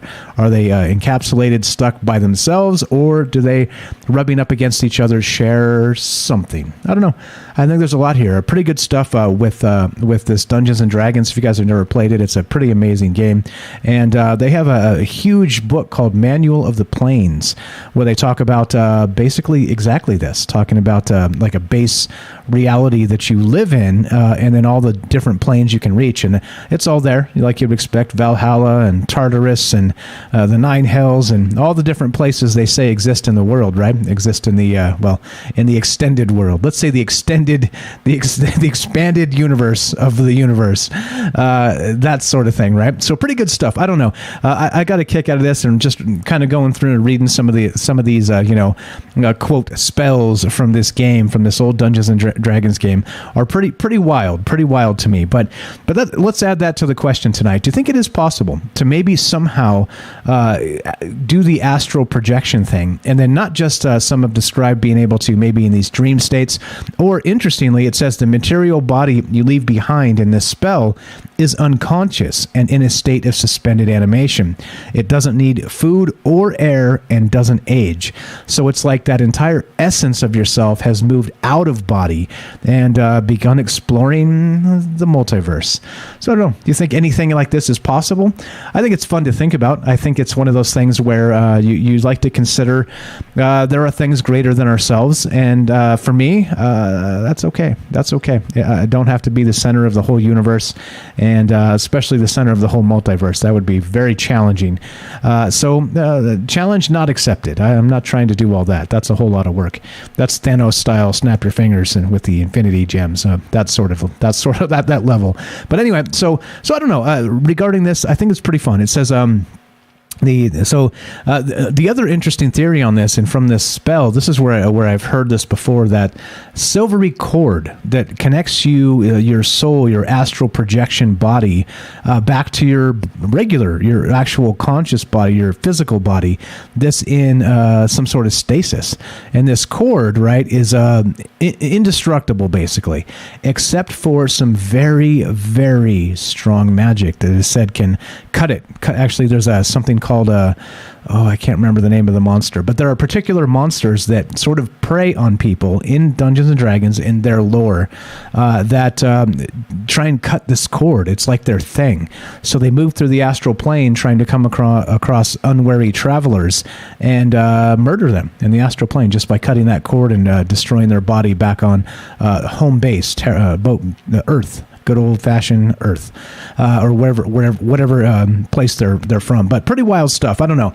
So as you see, we're talking about all kinds of stuff. I thought mixing a little Dungeons and Dragons and some of their mythologies here and there is a good time, considering why not? Why the hell not? Nobody tells us what to think. Nobody tells us what to say, and so that's what we're here doing. Just kind of talking about this, considering all the things as possible, and having a little bit of fun. So I don't know. Do you think that this astral projection stuff is possible? And what happens if you maybe move into another dimension, another realm where there's other people, and you come across yourself? What if you actually come across another iteration of yourself? What happens then? Is it sort of like the Great Scott from Back to the Future, Doc Brown, and the catastrophic space vacuum decay, or whatever he calls it, the space-time obliteration, or I don't know. Funny stuff, and that's what we're doing tonight. Hanging out, talking about amazing things, and looking to hear from you. Got a few minutes left if you want to hop on the phone. 702-957-1037. That's 702-957-1037, and we'll put you on the phone. Also, click the Discord link at troubledminds.org, and that's what we're doing. Just hanging out, talking about amazing stuff tonight. Let's read in the chat. Let's catch up. How's everybody doing? Hello. Yes. Good stuff. Tons of stuff in the chat. All right, so here we go. Just real quick, then let's add some of this to the fact. There's 4 ways they say, scientifically. This is from New Scientists now. So this is, we're leaving the realm of Dungeons and Dragons and we're coming back to the real world. 4 ways you can see the multiverse. And here's some of the science they describe this as being, right? Number one, they say the wave function. This mathematical entity describes the properties of any quantum system. Such properties in atoms' direction of spin, say, can take several values at once, what is known as quantum superposition. But when we measure such a property, we only get a single value. In the case of spin, it is either up or down. In the traditional Copenhagen interpretation of quantum mechanics, the wave function is said to collapse when the measurement is taken, but it isn't clear how this happens.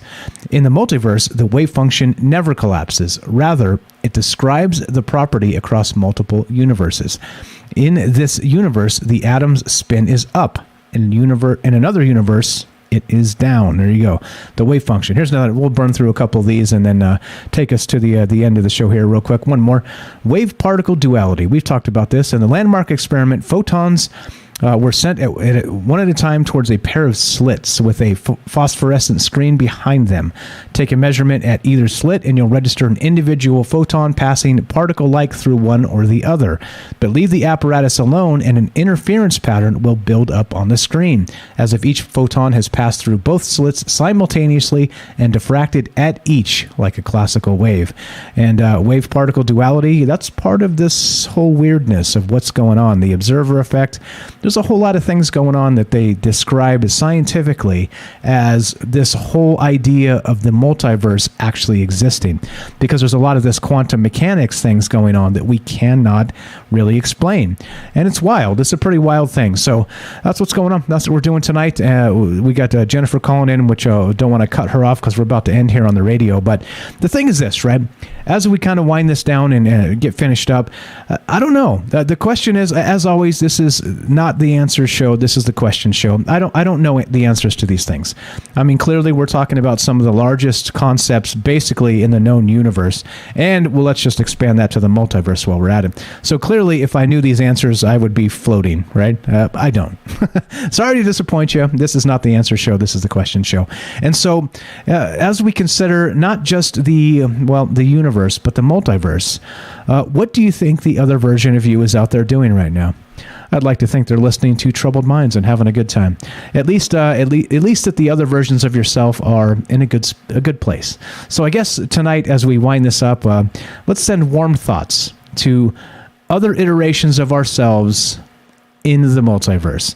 Let's hope that they are well out there. Let's hope that as we barrel down faster and faster toward the Christmas season and the holiday itself, that, well, maybe, just maybe, the other versions of ourselves, we find them well.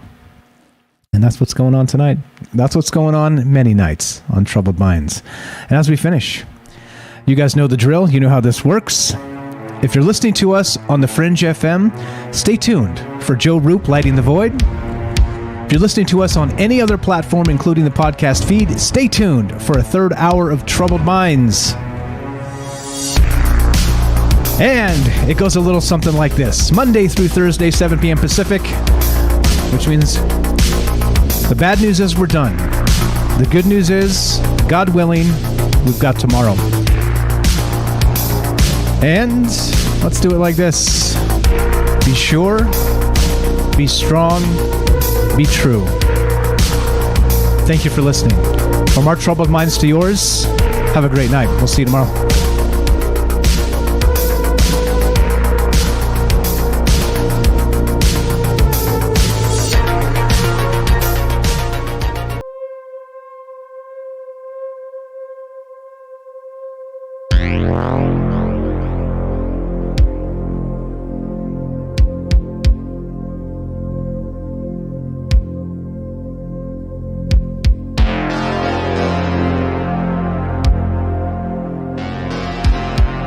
All right, we are now officially off the Fringe and into the third hour of Troubled Minds. And the reason we do this is because some of our good friends have the tongue of a sailor and sometimes have to say naughty words, which aren't radio friendly. So by doing this, we extend not just the conversation, but also open it up to everybody so that folks that maybe can't trust themselves with an F-bomb here or there are now completely and entirely welcome. So as we do this third hour of Troubled Minds, we got Jennifer on the phone. We're going to go go right to her in just a moment. Before we do that, we're going to take a 2-minute break. Hang tight, Jennifer. We'll be right with you. Thank you for the phone call. And we're still talking about the multiverse. Are there other iterations of yourself? And if so, well, let's hope we find them well when we find them. Here we go. 2 minutes, more Troubled Minds on the way, and Jennifer on the phone. Be right back.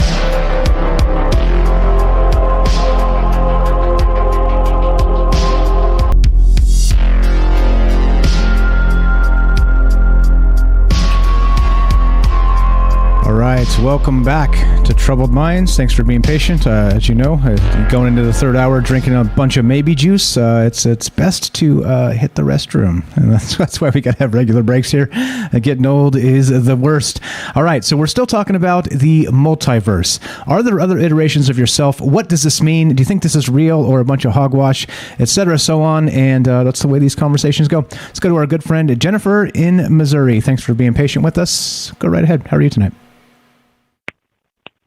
Doing good. Yeah, I've been thinking on this since you started the show, and I'm just thinking and thinking on it, you know. There's a lot of problems that come up. Like, when I think about this, about there being multiple versions of you, like of a person, it gets really weird.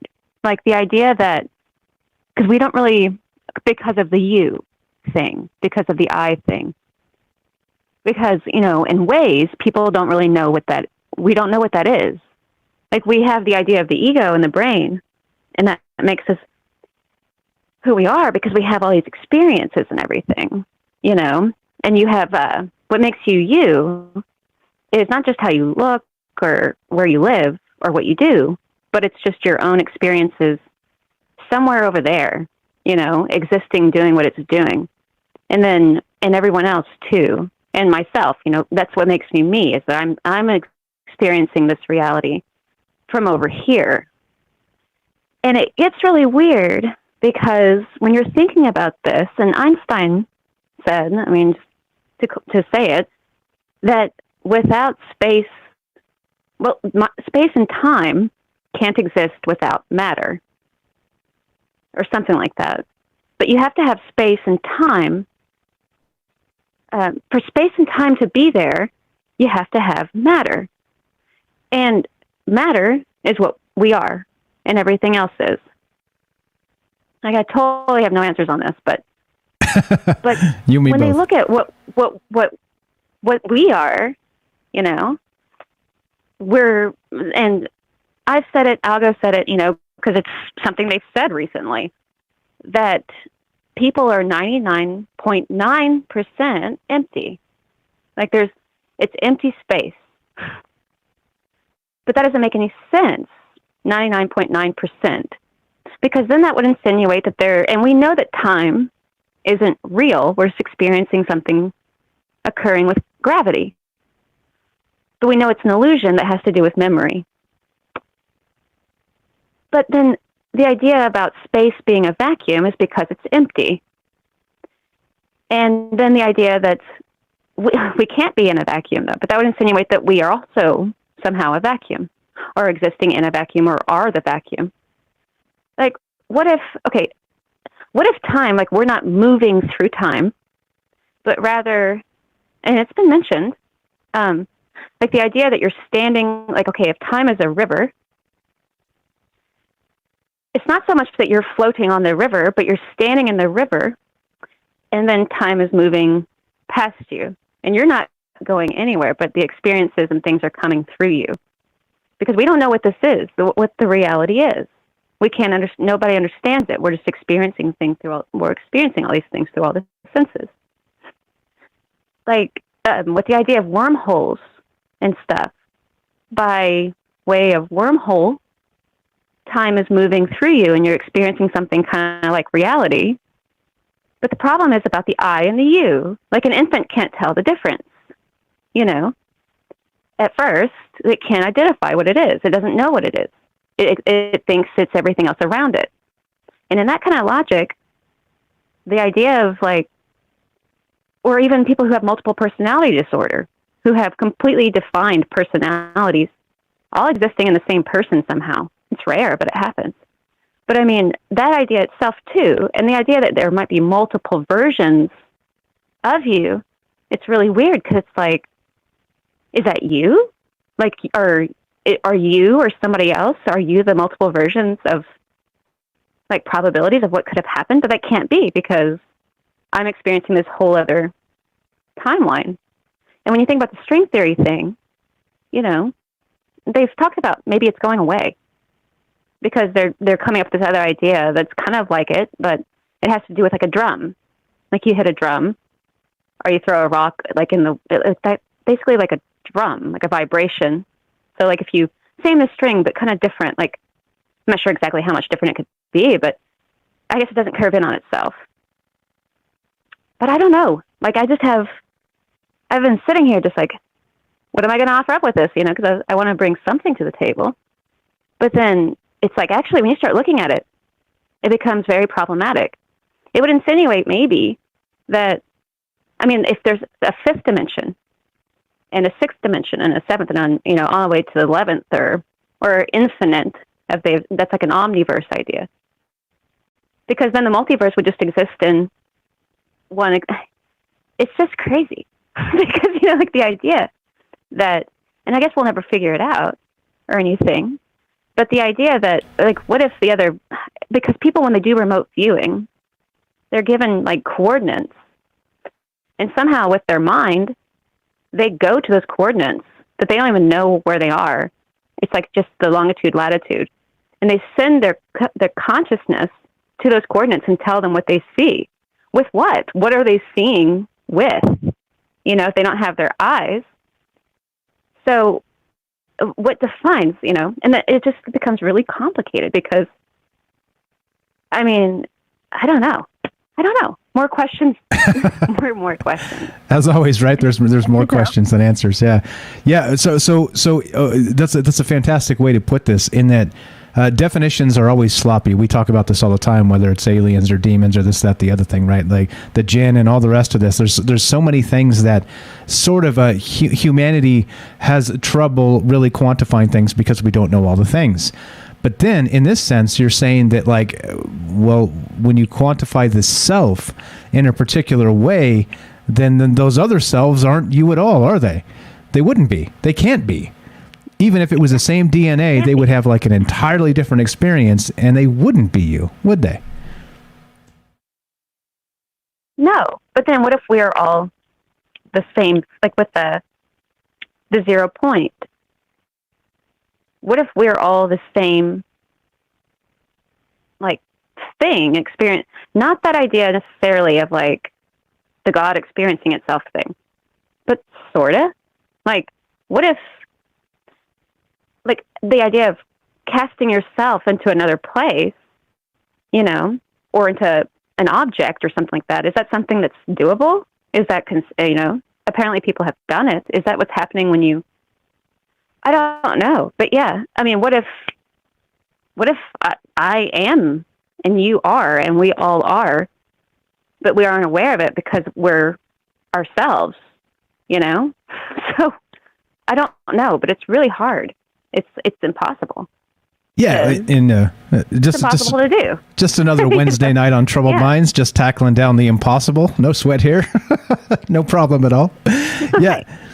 Yeah, so I don't know. What about if there are these other iterations? Do you think that maybe we can reach out to them? Do you think that maybe they're trying to reach out to us? Do you think there's any connection there at all, or do you think it's too hazy to make a guess here? I think it's happening all the time. Like, where do ideas come from about who you are and where you're going and what you're going to do? Where do you get those hunches? Is that yourself somewhere telling you that? Because we know that there's no past, present, or future. So where do we get all of this? And the idea that if everything's still existing, like the past doesn't just disappear. You know, you could kind of like the remote viewing, you could type in the coordinates and go to the space-time, if it exists, if space-time exists. You could go to those coordinates of the past or even of the future where you've already died. How is that? How could I already be, if it's all existing now, like the theory that's been mentioned, you know, several times, then that means I'm already dead. And I'm also being born somewhere. you know? So how? And what is it? So and what are we? If we're just kind of floating here in a somehow stationary-ish, and then all of this is coming, whatever this is that we're looking at and experiencing, but we're able to leave this spot somehow, by like with remote viewing, like when people who do that, or astral projection, like you mentioned, they are able to leave this space that they're in and go there. So it's not us here. It's them going, it's ourselves, something that is our conscience or something that's able to perceive things is going somewhere else without eyes or ears or anything. You know, without anything. Is going somewhere else to see things that are impossible to see without those things. And so if you're floating there like that, when you're in your body, and there's all this stuff coming towards you, it's not coming towards your body at all. It's coming towards that thing that's moving through multiple dimensions beyond space and time. Regardless, I mean, breaking the laws of nature, when you do remote viewing or astral projection, you're breaking the laws of physics and nature as we know about reality when that happens, because you're going somewhere else without yourself that's perceiving everything. And so there's another possibility that, I mean, if you could somehow like astral project yourself into a room where somebody is, if somebody was capable of doing that, if they really, really tried, would you know that they're there? Like, would you sense them there? Some people think so, you know, and they think that maybe ghosts and stuff or something doing that. But it's the I and the you that becomes kind of the hard thing, because when you want to think about the idea that there's multiple me's somewhere, that's already happening, because I'm not even sure that where am I? You know, where are we even? If there is no space, no time, and matter is empty, then reality is on its head. It doesn't make it, I mean, it doesn't. And if you can move through this without going anywhere, like with your imagination, then when you see things in your head, I mean, is that a reality in itself? Is that making it happen somewhere? That's like on one of these other, I mean, it's just too big. It's too big, and I don't know. It's too damn big. Damn it, Mike, you've done it again. No, I think the craziest part too is like you described, if that projection is like, actually Robert is going to be back on the line here in a sec, but he's described in the past that our reality is a projection coming from outside of our universe. The things we actually get are from some other source, whether you want to call that like the God source, or whether it's, you know, some experiment on some alien's desk or something, right? And we'll look like we're in a petri dish or something like this, right? But that reality somehow is projecting from elsewhere, and that would be outside of our universe somehow. So what, again, the definitions of what all that means gets super murky super fast, because you don't even know, like you don't know what you don't know, and we're like standing on top of that trying to peek over the top of the wall. It's wild. It's definitely wild. Amazing stuff as always. Do you have any experience with astral projection or any of the rest of that? Or have you know anybody who's done it? Have you done it yourself? Do you think it's even possible? Yeah, I've had weird stuff happen. You know, where I've done something, but I didn't know what I had done, and I was somewhere besides where I was. So yeah, I've had something like that happen, and I actually had a feeling of coming back to myself. It was like almost like being like instantly lurched back into myself almost.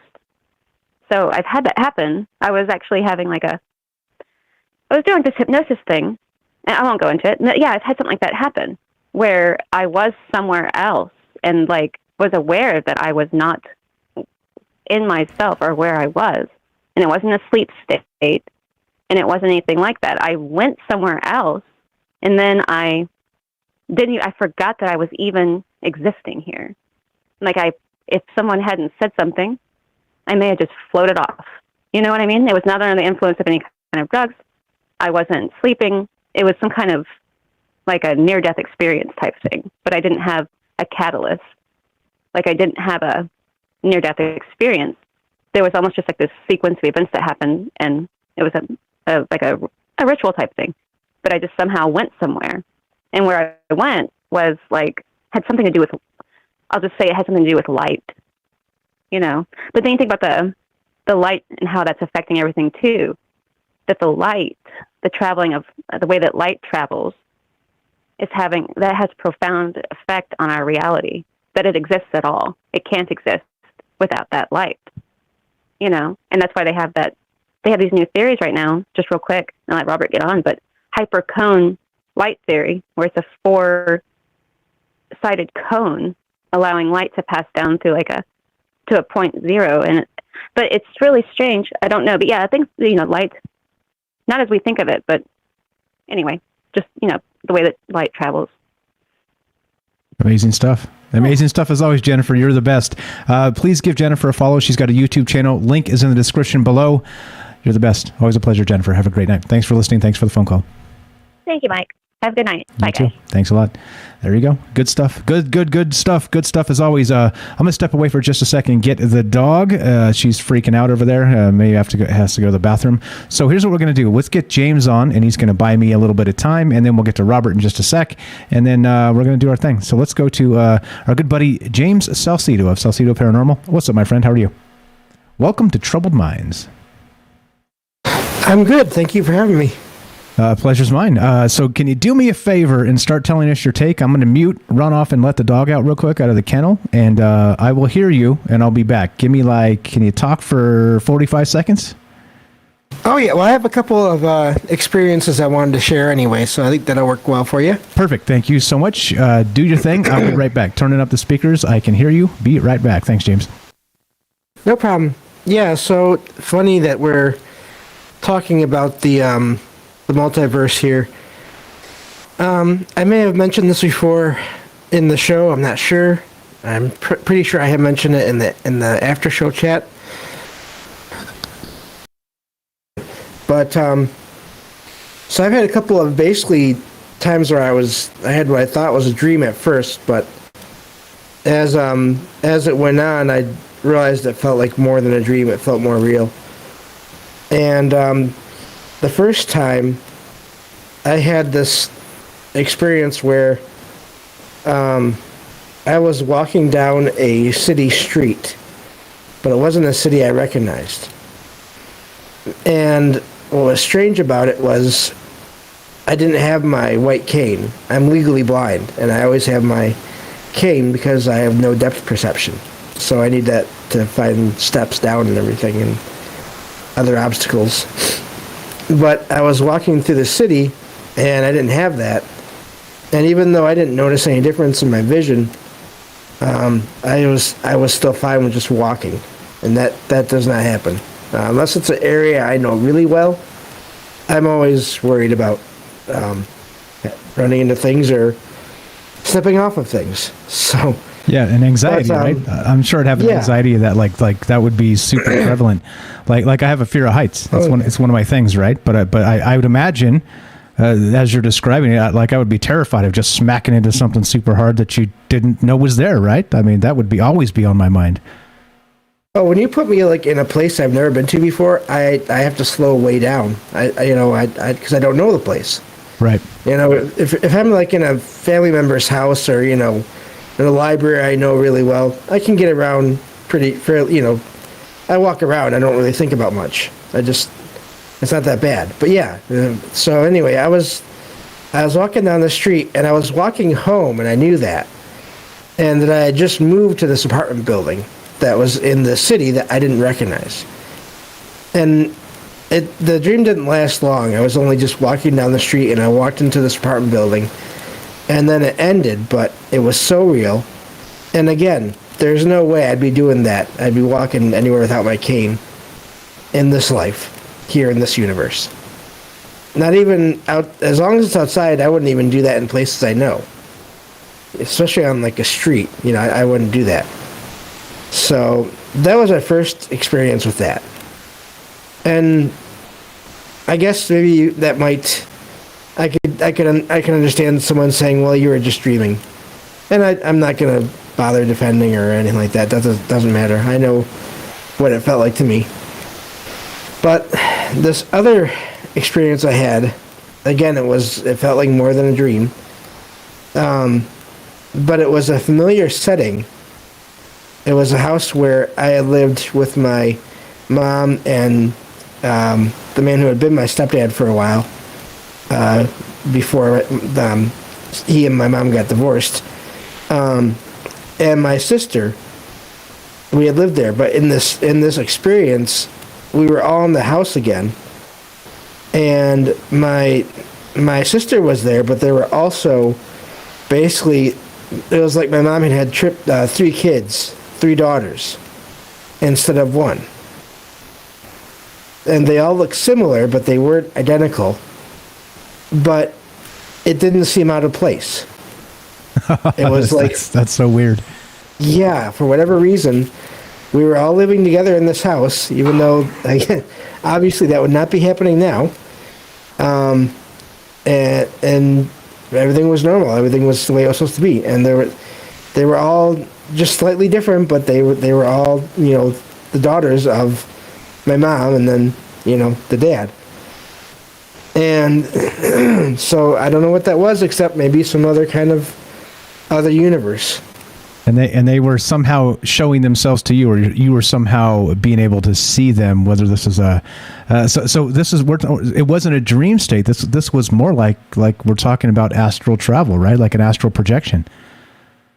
Yeah, it was like almost like I was in the body of some other version of me. That is so wild. That is so wild. And because again, like I said, that first one, okay, if you want to be super skeptical, well, whatever, me dreaming of some made-up city.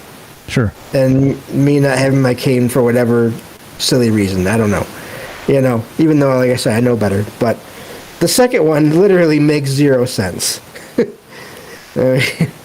So, those are the experiences I had. So I definitely believe in a multiverse. Yeah, and obviously another iteration of yourself. That's pretty wild. So, any idea what tripped that experience? Do you think there was something? What do you meditate? Do you do anything like this? I'm not implying you were high, but did you take DMT? You know what I'm saying? Anything like that? Well, I mean, no, but little DMT every day before breakfast. It's not a question of if; it's a matter of no. Right, exactly, exactly. But no, actually, what's really strange? I've only tried meditating like once or twice. All my experiences I've ever had, they just happened, and I don't know how or why. I have had other experiences where I visited places in my dreams before I went to them in person and while I was awake. So I don't know how any of that works either. If that's another universe, if that's I don't know if that's on the topic for tonight or not. I just know, I have no idea how any of this stuff happens or why it's happened to me, but definitely interesting. But it's happening. It's happening. And also, by the way, us, it's all on the table. We talk about all the things. So yeah, it's all good. If the thought takes you somewhere else, let's go there. That's all fantastic stuff. So you believe that this is real. This multiverse theory is a real thing, and there are other versions of ourselves out there. And somehow, some way, in a moment, you found a way to witness part of that. Strange that, how? I don't know how. The question becomes how, when, where, why, right? How do we replicate this? Pretty wild stuff. I don't know. No answers from me, but amazing stuff as always, James. Anything else you got for us? Well, it is interesting how just through the chat we were talking about the topic of like dark matter or dark energy came up in the chat as being a possible link between these different universes, and it got me thinking about how the whole situation or the whole thing of shadow figures, and where do they come from? Do they come from alternate universes? Are those the shades of ourselves watching us? Oh, I love it. And are they made of that dark matter or energy? Is that how they get here? Is that like a portal in a way, or just a very interesting thing? I'm gonna have to look into that. I love it. It sounds like a topic for your paranormal talk show. James here has a podcast called Salcedo Paranormal. Link is in the description. Give him some love. Give him a follow. He talks about paranormal topics every single day, 5 days a week. And he's the hardest working man in show business now. It used to be me, but now it's James. You're the best, bro. You're the best. No, you still got that. You still got that title. I only do a short show compared to yours. All right, fair enough. So, fair enough. Mutual respect. Yeah. Always a pleasure. Yes. Yep. Thank you. Have a good night. You're the best too. You as well. You as well. Thanks, James. Thank you. You too. All right. My brain went 7 places at the same time. Okay. So we're talking about this multiverse theory. We're talking about all the rest of this stuff. And is this real? Clearly it's like a theoretical physics. I can't say it. And what is it? What is this? Is this? Have you actually stepped out? What about astral projection? Have you done that? Speaking of astral projection, let's go to our good friend Robert. Robert in Pennsylvania. Welcome back, sir. Sorry to make you wait. Go right ahead. How are you tonight? I'm calling back because somewhere in this conversation, I'm going to say something that's probably going to be quite controversial. For one thing, what Jennifer was saying, was it Jennifer? Saying about, could there be some spirit in the room, and you sense it. I can assure everybody there are spirits in every room of your house. All right, whether they're spirits of those who have passed and spirits of those who are still living. All right, that's a reality, and I know it's a reality. Every time you dream, when you go to sleep and you dream, you're astrally projecting. All right, it's difficult when you wake up and try to piece all these different things that happen in your dream together that sometimes don't make sense. But it's only because you've been different places throughout the experience traveling astrally, and then when you return to your physical body, you're remembering them as one trip, and that's out of place. Every infant, up till probably around the age of 5, astrally projects throughout those early years. All right, because that's a new spirit, that's a new soul, and an old soul maybe in a new body. And it has to do this to adjust to the requirements of getting about in this physical existence. Now, to the controversy. There are several levels of our souls. All right, people will talk about guardian angels. And I can assure you that guardian angel that you sense, that you feel is watching over you, is just 1 or 2 levels up of your soul. All right, there are 7 levels of the soul, and the highest level is the oversoul. Anyway, that guardian angel is of a lower level that is there to try to stop you, to help you get through this existence without really screwing up. All right, and it's frustrating because in the physical reality we have free will, and that's that guardian angel's purpose, is to try to protect you from doing something that's going to bring harm to yourself as you're getting by.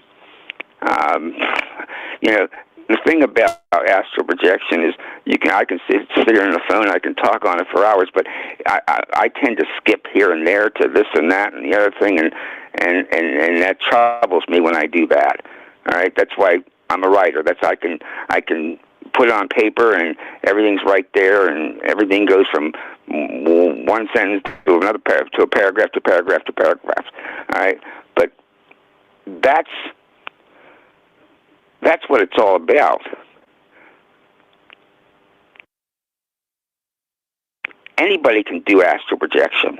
I've done it. All right, I've done it. I've practiced it here and there throughout a good bit of my life.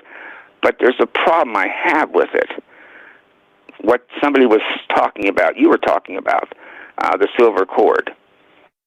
All right? Every time I manage to get out, that's what I call it, getting out, I sense every time a dark, malicious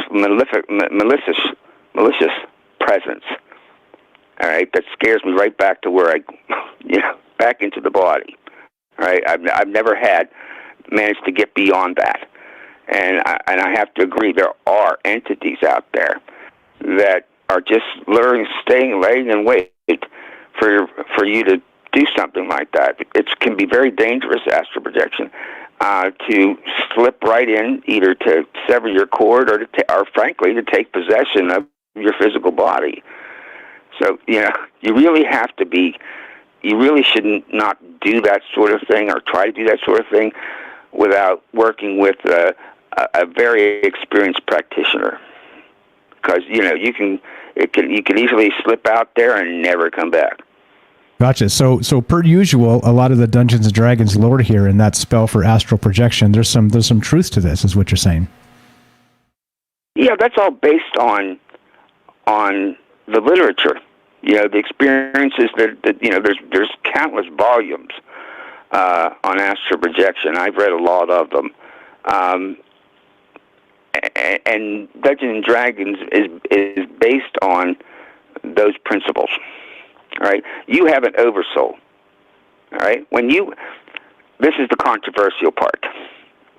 When people pray, when they get on their knees or stand up with their hands together and pray, and they're praying to God, who they're really praying to is that oversoul, that one highest level of your soul. All right, that doesn't come back, doesn't reincarnate. All right.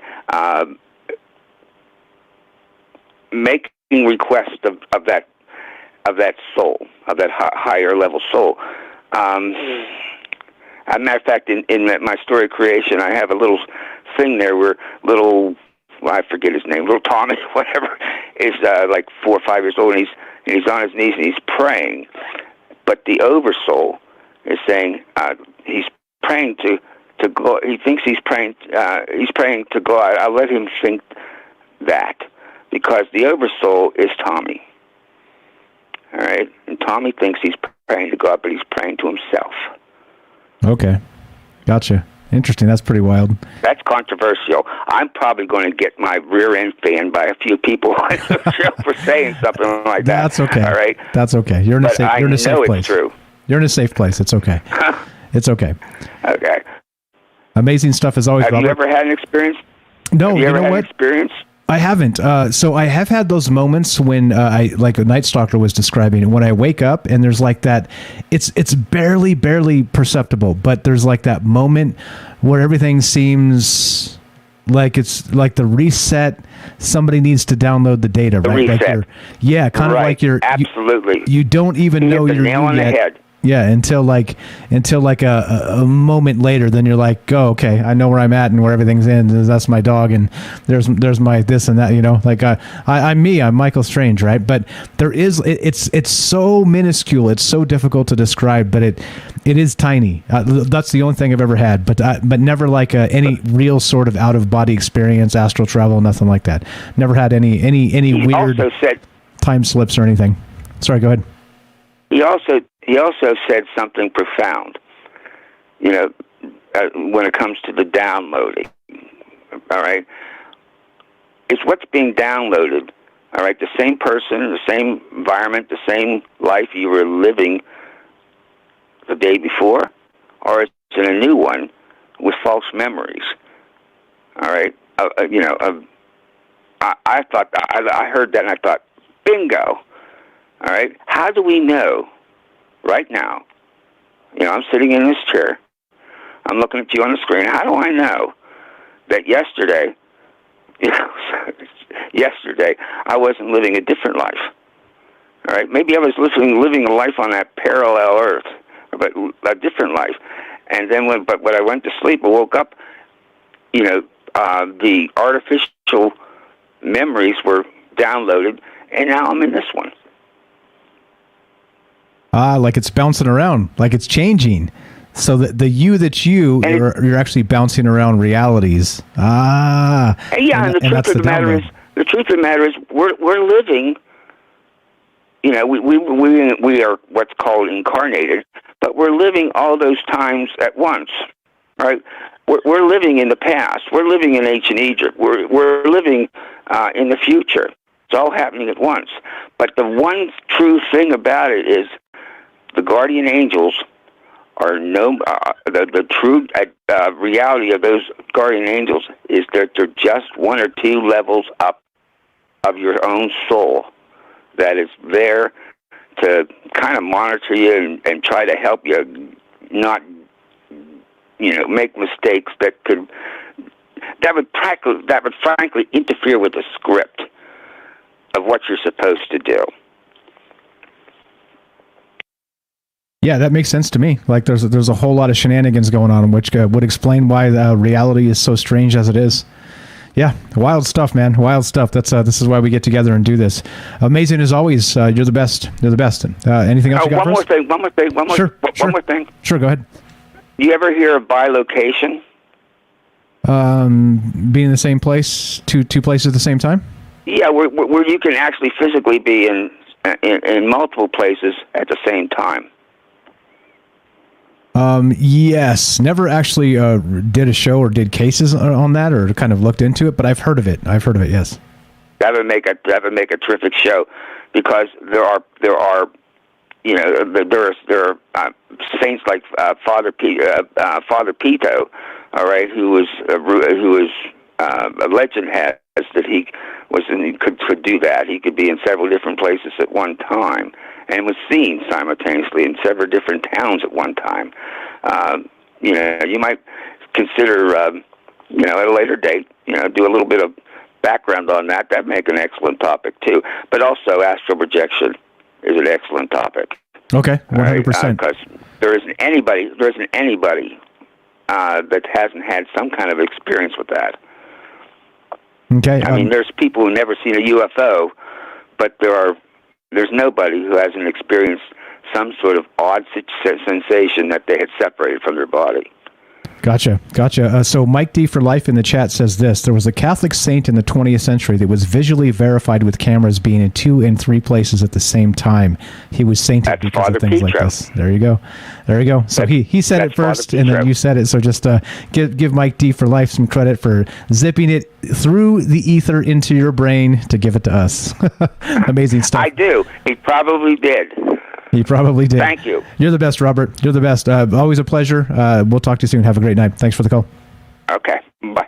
Thanks a lot. There you go. Robert has a book called Stories from a Fractured Mind, as a matter of fact. I have a copy right here that he sent me. Check it out. Do check it out. It's a fantastic book. He's got tons of short stories in here talking about all the amazing things. He hates when I plug his book, but he's an amazing dude and a brilliant writer. So do check it out. Stories from a Fractured Mind, the Robert Collection. Links in the description. There you go.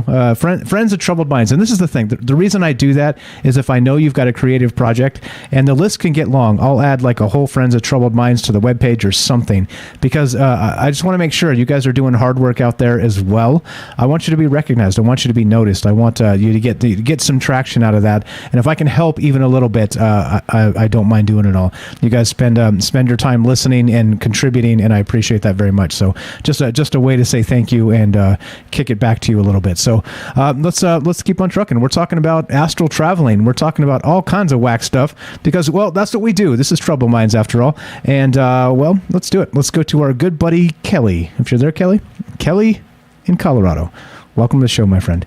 Welcome to the show, my brother. Been part of the Trouble Minds family for literally years. How are you, my man? Welcome to the show. Good, man. How you doing? Doing very well. Go right ahead. What are your thoughts on the multiverse and other versions of Kelly out there? You think that's creepy, or you think that's plausible? I'm not one to try to say that it's not plausible, but this one's kind of hard for me to say that it would be. and I'll give you reasons why. Okay, so if we're saying that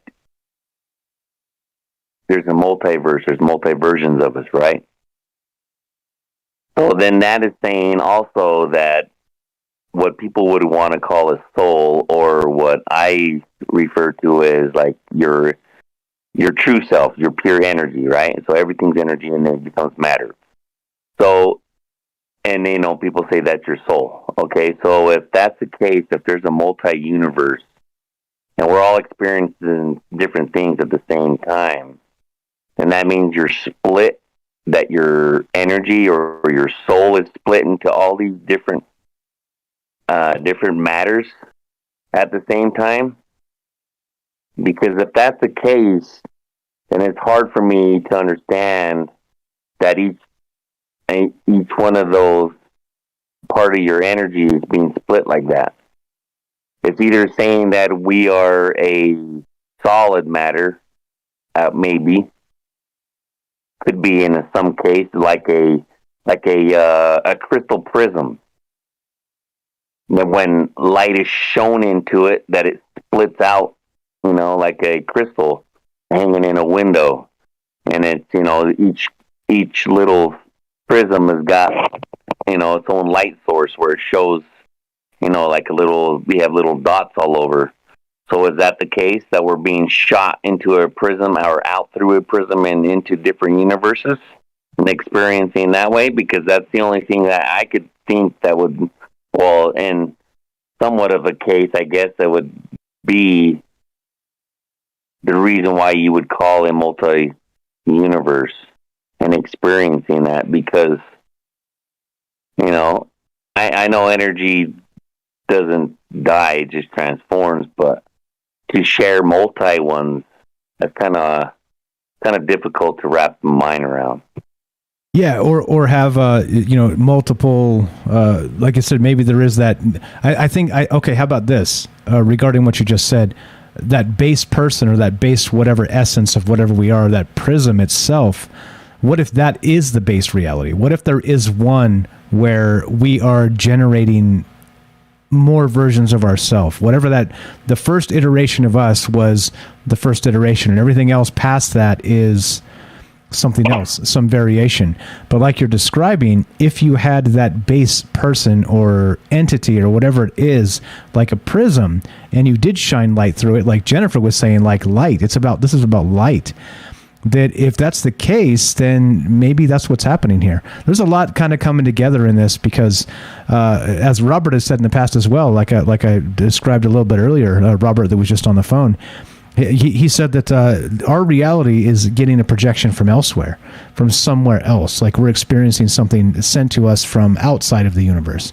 So I wonder if our base self or our base entity or that prism is possibly maybe outside of the universe itself, casting our light, our shared light, into multiple universes. I love it, man. I love the idea. Definitely good stuff. Have you go ahead anything on that? Actually, give me 30 seconds too. I'm going to be right back, but I'm going to listen. I'll turn you up on the speakers.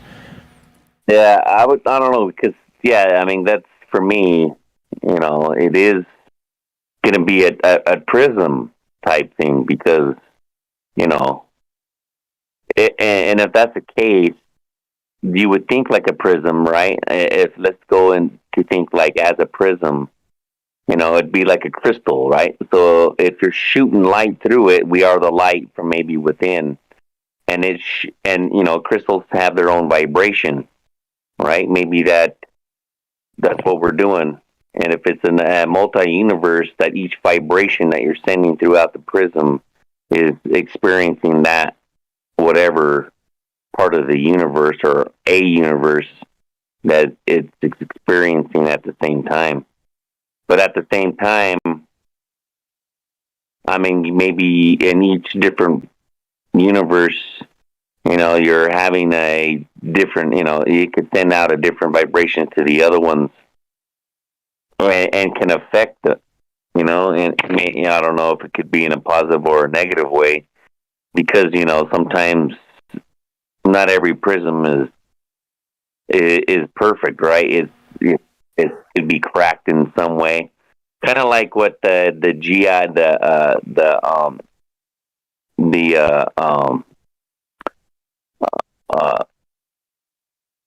what the hell was I gonna say? I lost train of thought. But like Star Wars, right? Like the Jedi, you know how they have to have a crystal for their lightsaber, right? But like what's the name had one? His was kind of weird. And it was Kylo Ren. It was cracked. Yeah. Yeah. That's pretty wild. You know what's cool too about that idea about the Jedi, bringing it into this conversation, is that remember when Yoda passed away, he actually ascended to some form of light version of himself, and he was in spirit form. So maybe returned back to that base, whatever he was, that prism, right? That prism state. And so maybe the other alternate Yodas are still out there. Just he returned to that source that we talk about, right? Return to the source. Crazy stuff, man. Yeah, you can, and if that's the case too, like, you go back to that source and now you can control that prism on what light you can send yourself into a direction. That'd be the ultimate one, is controlling what you can do instead of just a light shooting through and going into multi-universes. But now you can control the light in which direction of the prism you want to send that. That would be awesome. Yeah, that's pretty cool. I love the idea. Have you ever had any instance where maybe you phased into, like maybe James described, another and met, you found yourself, you were you, but the things around you weren't the reality you recognized? Ever had something like that happen, kind of shocked out of yourself for a second into another self or another something? Ever had anything like that happen? Yeah, it kind of reminds me of that one story I was telling about. Told you guys about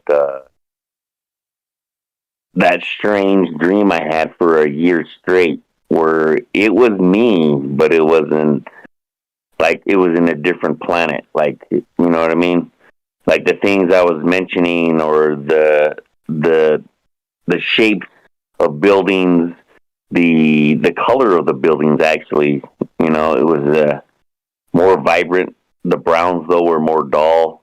It was strange, it was, but that it I don't know even if it was even a dream, but it was something that I had almost every night, the same dream over and over, or the same vision. Yeah, so I could say that it was, but like when people say they're astral project, I'm pretty sure, just like,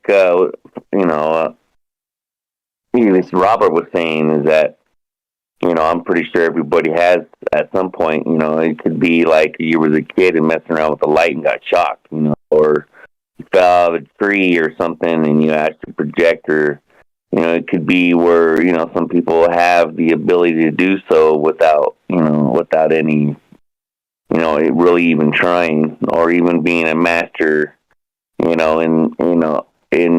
like meditation or whatnot, where you can, or, cause that's just like the things that Toss talks about, where, you're kind of doing that, astral project. But he was moving throughout not only through this planet, but throughout the universe. So it's controlling, and it's just like with, Buddhism and, Hinduism, even like Zoroastrianism, they always talk, they kind of talk about, moving through, the universe, not just yourself. But I don't see, this is where I'm saying is, like, it's kind of hard to say that, like I said, okay, we'll just call it a soul. So if your soul, is, you're experiencing you, and like what Jennifer was saying, the UI thing, you're experiencing you. So how are you going to be experiencing, that energy source being split into multi-universes at the same time, whether it be infinity or just a certain amount, like maybe, let's say there's only 12 different universes or multiverses that are you can't experience at the same time. Let's just give it a certain number, but it's kind of hard to see that, what I mean? And that's why I kind of go to the prism thing, because it's going to be shooting out in different directions. So how are you doing you? That's a big that's a big thing to be thinking about. You know, I mean, that's the ones that kind of give you headaches about thinking about, because if you're really experiencing 12 different things at one time, is it you're really experiencing 12 different things at one time, or is it that you're just passing through those 12 experiences? You know, I don't know. It's kind of weird, man. Yeah, it's wild that it's like the chicken and the egg thing, right? Also, which one came first? Doesn't matter. Like Jennifer was describing, if she's, you know, passed away in some instances, being born in some others, is time. How does time fit into that, right? Because we're talking about time space as a thing. So like different gravity signatures, does it matter? There's a whole lot of shit to like throw out there and say, all right, well, I don't know, man. You know me. I don't know. I wish I knew, but I have no idea. Pretty wild stuff. What else you got? What else you got for us? Oh man, that was it. I was just, you know, I don't know. I had a couple things I was thinking about throughout space, though. What was going on? You know, just some more launchings going on. You know, everything. I don't know, man. It just irritates me to think that, you know, that's the same thing that everybody just keeps launching into space, you know. But yeah, also the whole thing with the SSI, I don't know, they said Russia, you know, was trying to blow up a satellite, which they did. I mean, that's the whole another thing too, you know. It's like everybody was, you know, on the space station. They said they took cover. I think it's just another ploy too, because they always want to talk about replacing that thing. So I just think maybe it's, you know, they're just giving stories up to me, you know, like to get something else built in space, you know. Yeah, well, as always, right? Propaganda to get the things they need. That seems right. That seems straight. It tracks, 100%. Oh man, like, you know, they have now with, you know, like Michael Strahan, he went to space, right? And you know, on Blue Horizon, I believe it was. And you would think, like, looking at those windows, those big giant windows they're looking at, if that's the case, or they're saying all these low orbit, you know, satellites and whatnot, and you know, whatever happened with Russia, and you know, you would think you could be able to see that shit flying around everywhere. If that's the case, I mean, you don't really see any of that. You don't, you know, they're not really worried about that. You know, they wasn't worried about sending that shit up to space. All this, you know, all this debris supposedly everywhere. And that's the thing too. They're saying that everything's in low Earth orbit. Then there's some that, you know, some satellites that they have is going to be, they need to be backed off a little bit, because, you know, they're the ones that are more maneuverable. They can move around, you know, for like, you know, secret shit. But most stuff is low Earth orbit, and they're also saying like the SSI is in the same, right? So which is it? Is it, you know, that not all that shit can be up there with that big ass thing flying around space? To me, I don't know, man. It's just hard for me to understand that shit too, because I don't believe that shit in it, that there's that many. I really don't believe there's that many satellites up there around the space junk. That, you know, they kind of give like an artist view of like the, you know, it's all cluttered and like looks like garbage flying around us. Yeah, that's and again, just so you guys know, for reference here, for cross reference and what he's talking about, Kelly is an amateur astronomer. He's got some good equipment. He's taken some pretty nice shots of the moon and some other things, and so he's out there looking with telescopes. He's not just saying this. He's saying that if it was out there, you should be able to fire up a telescope and just see this stuff like crazy, and you can't. He's brought this up before. Amazing stuff, Kelly. Very, very good. What else you got? As you know, we're winding down, but we got time for you, my friend. I don't know, man. There was just been what was it? There was, I don't know, man. Like, there's a few things out in the news that are like with space and stuff. I kind of, I don't know, man. This whole, I kind of track some these new UFO videos and stuff where, you know, they are all about filters. Some actually pretty amazing shit that's been out there, but I don't know, man. for me, it's again. I look at the planet sometimes. What's going on? Another thing too is like the weather. I just want to kind of briefly go over that. It was just I have different theories on why people would call. Let's say they call it the Earth heating up. Everybody wants to dump money into that shit. But for me, I don't think it's global warming. I believe that it's the poles are shifting. There's always there's scientific proof for that it's the magnetic poles are shifting, and when that's happening, that's going to mean that like seasons they're going to change.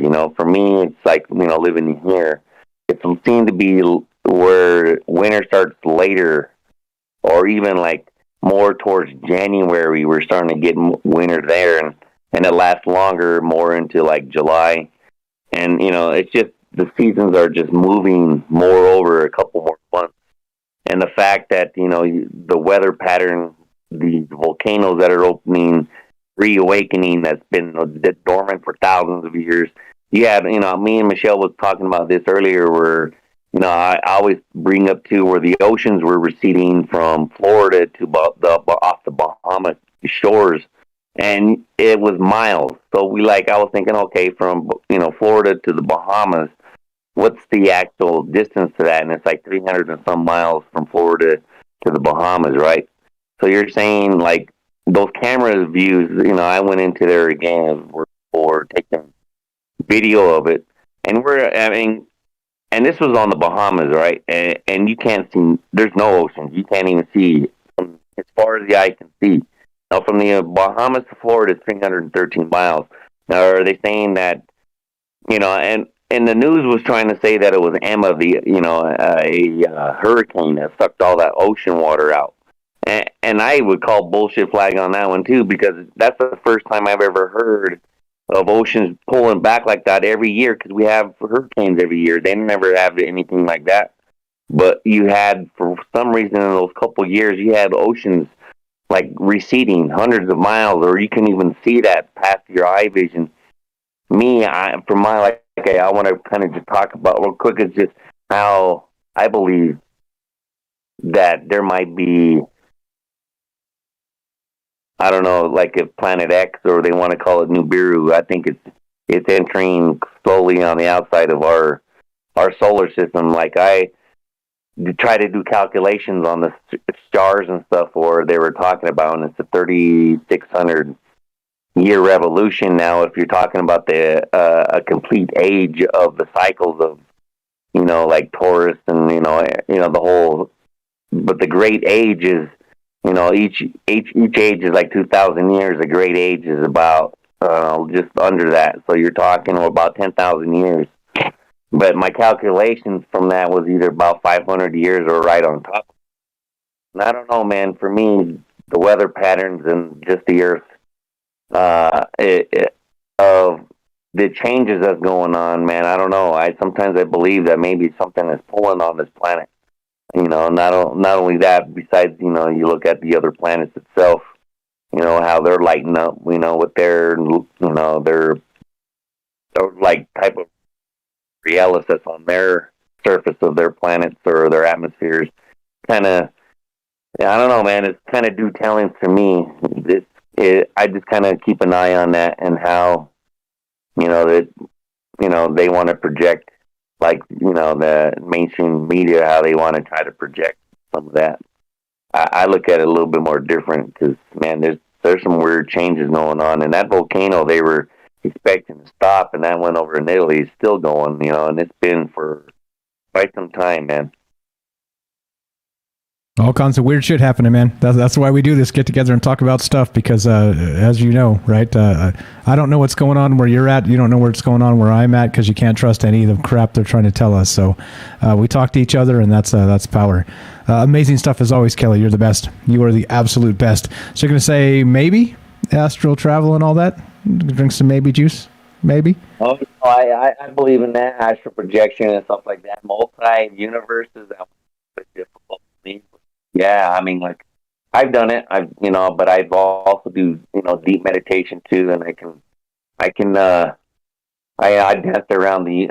I would say the spectrum of our planet, what we've known as, but to go into like away from your body, kind of like what Robert was saying, not so much as in his version, but that even with Top, they talk about it. He says if you're with the bounce around the universe, there's these hounds. They call them hounds of hell.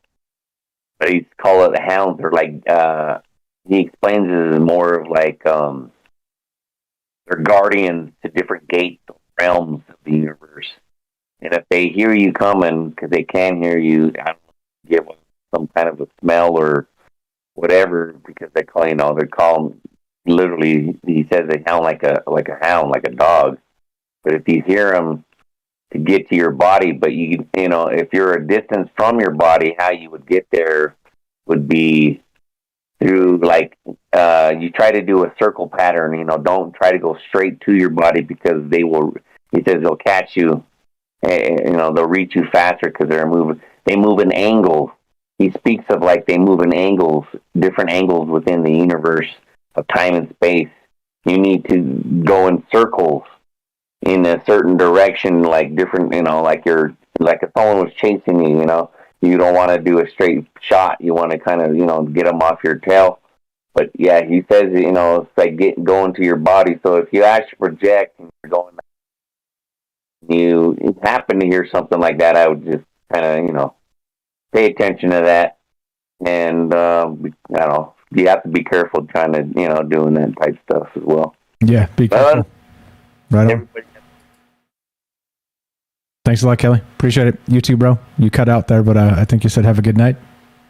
Great shit as always. Okay, I don't know. He's still there. He's still there visually, but I can't hear him. All right, so appreciate that. Good stuff from Kelly. That's Kelly in Colorado. He's been with the show for a very long time. As far as I can remember, he was the very first caller we ever had, and he's been with us for literally years now. So fantastic stuff. Thank you, my friend. And let's do our thing. We're still talking about this weirdness. Actually, we're done. We can finish, but before we finish, we got one more take. And the one more take is, of course, you guys know how this goes, the famous J-Tro. But before that, let's hear from Jay and what his take is on this, the multiverse and all the rest of this stuff. What's up, Jay in New York? Welcome to the show. How are you, my man? I'm great, Mike. Well, a long day got ended with an unbelievably beautiful conversation. That was awesome. Kelly, I would kind of hope he's still here a little bit, because the thoughts that he had, doesn't everyone have that time in their life? Is like, I think Robert was saying, is like you step out into the street to make it in front of the car, or do you not?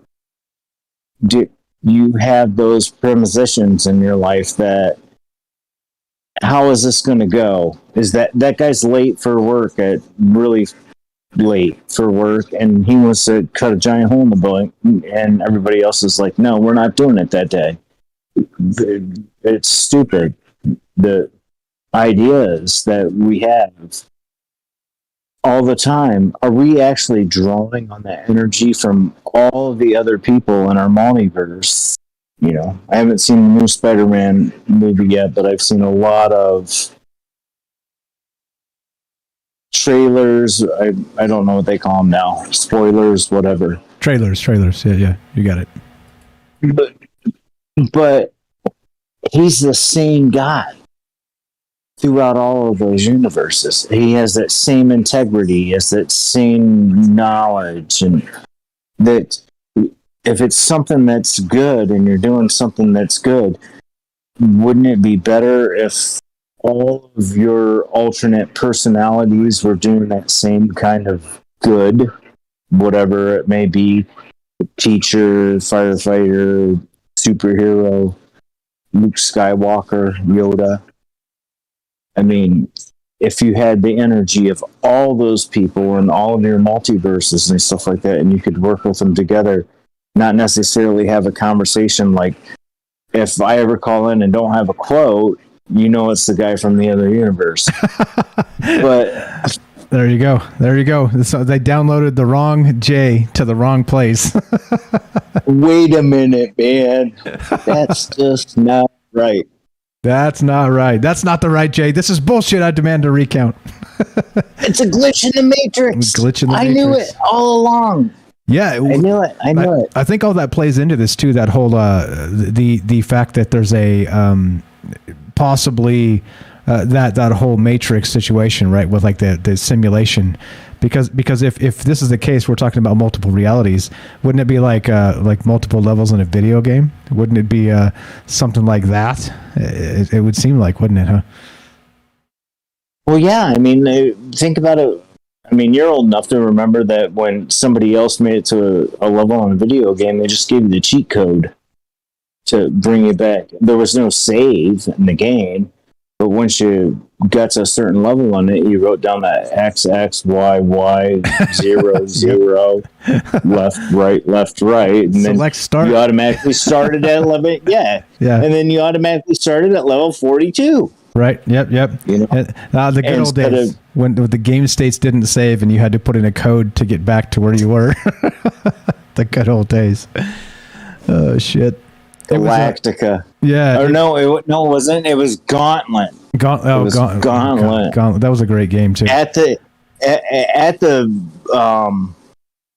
arcade. So you were like paying 25 cents a try. Right. Yeah. Exactly. Code. I remember Gauntlet in the arcade, and it was so good. Night Stalker says, another J is stealing your quote, there's only so many J-Tros in one multiverse. There it is. There it is. I actually stole the one that I picked out 3 days ago from somebody in the Discord. Oh, did you? Someone posted in the show chat in Discord, and I saw that. I was like, oh, wow. I'm going to use that the next time I have the opportunity. Nice. Okay. So actually, hang on to that for just one moment, unless you have any more. Of course, continue with what your thoughts are. We're not going to do the J-Tro just yet, if you're okay with that, because it looks like we got Rohan on deck as well. He just popped in here, so let's say hi to Rohan real quick. But let's finish your thoughts. I don't want to cut you short here. Oh, I'm just thinking, here we go. Here we go.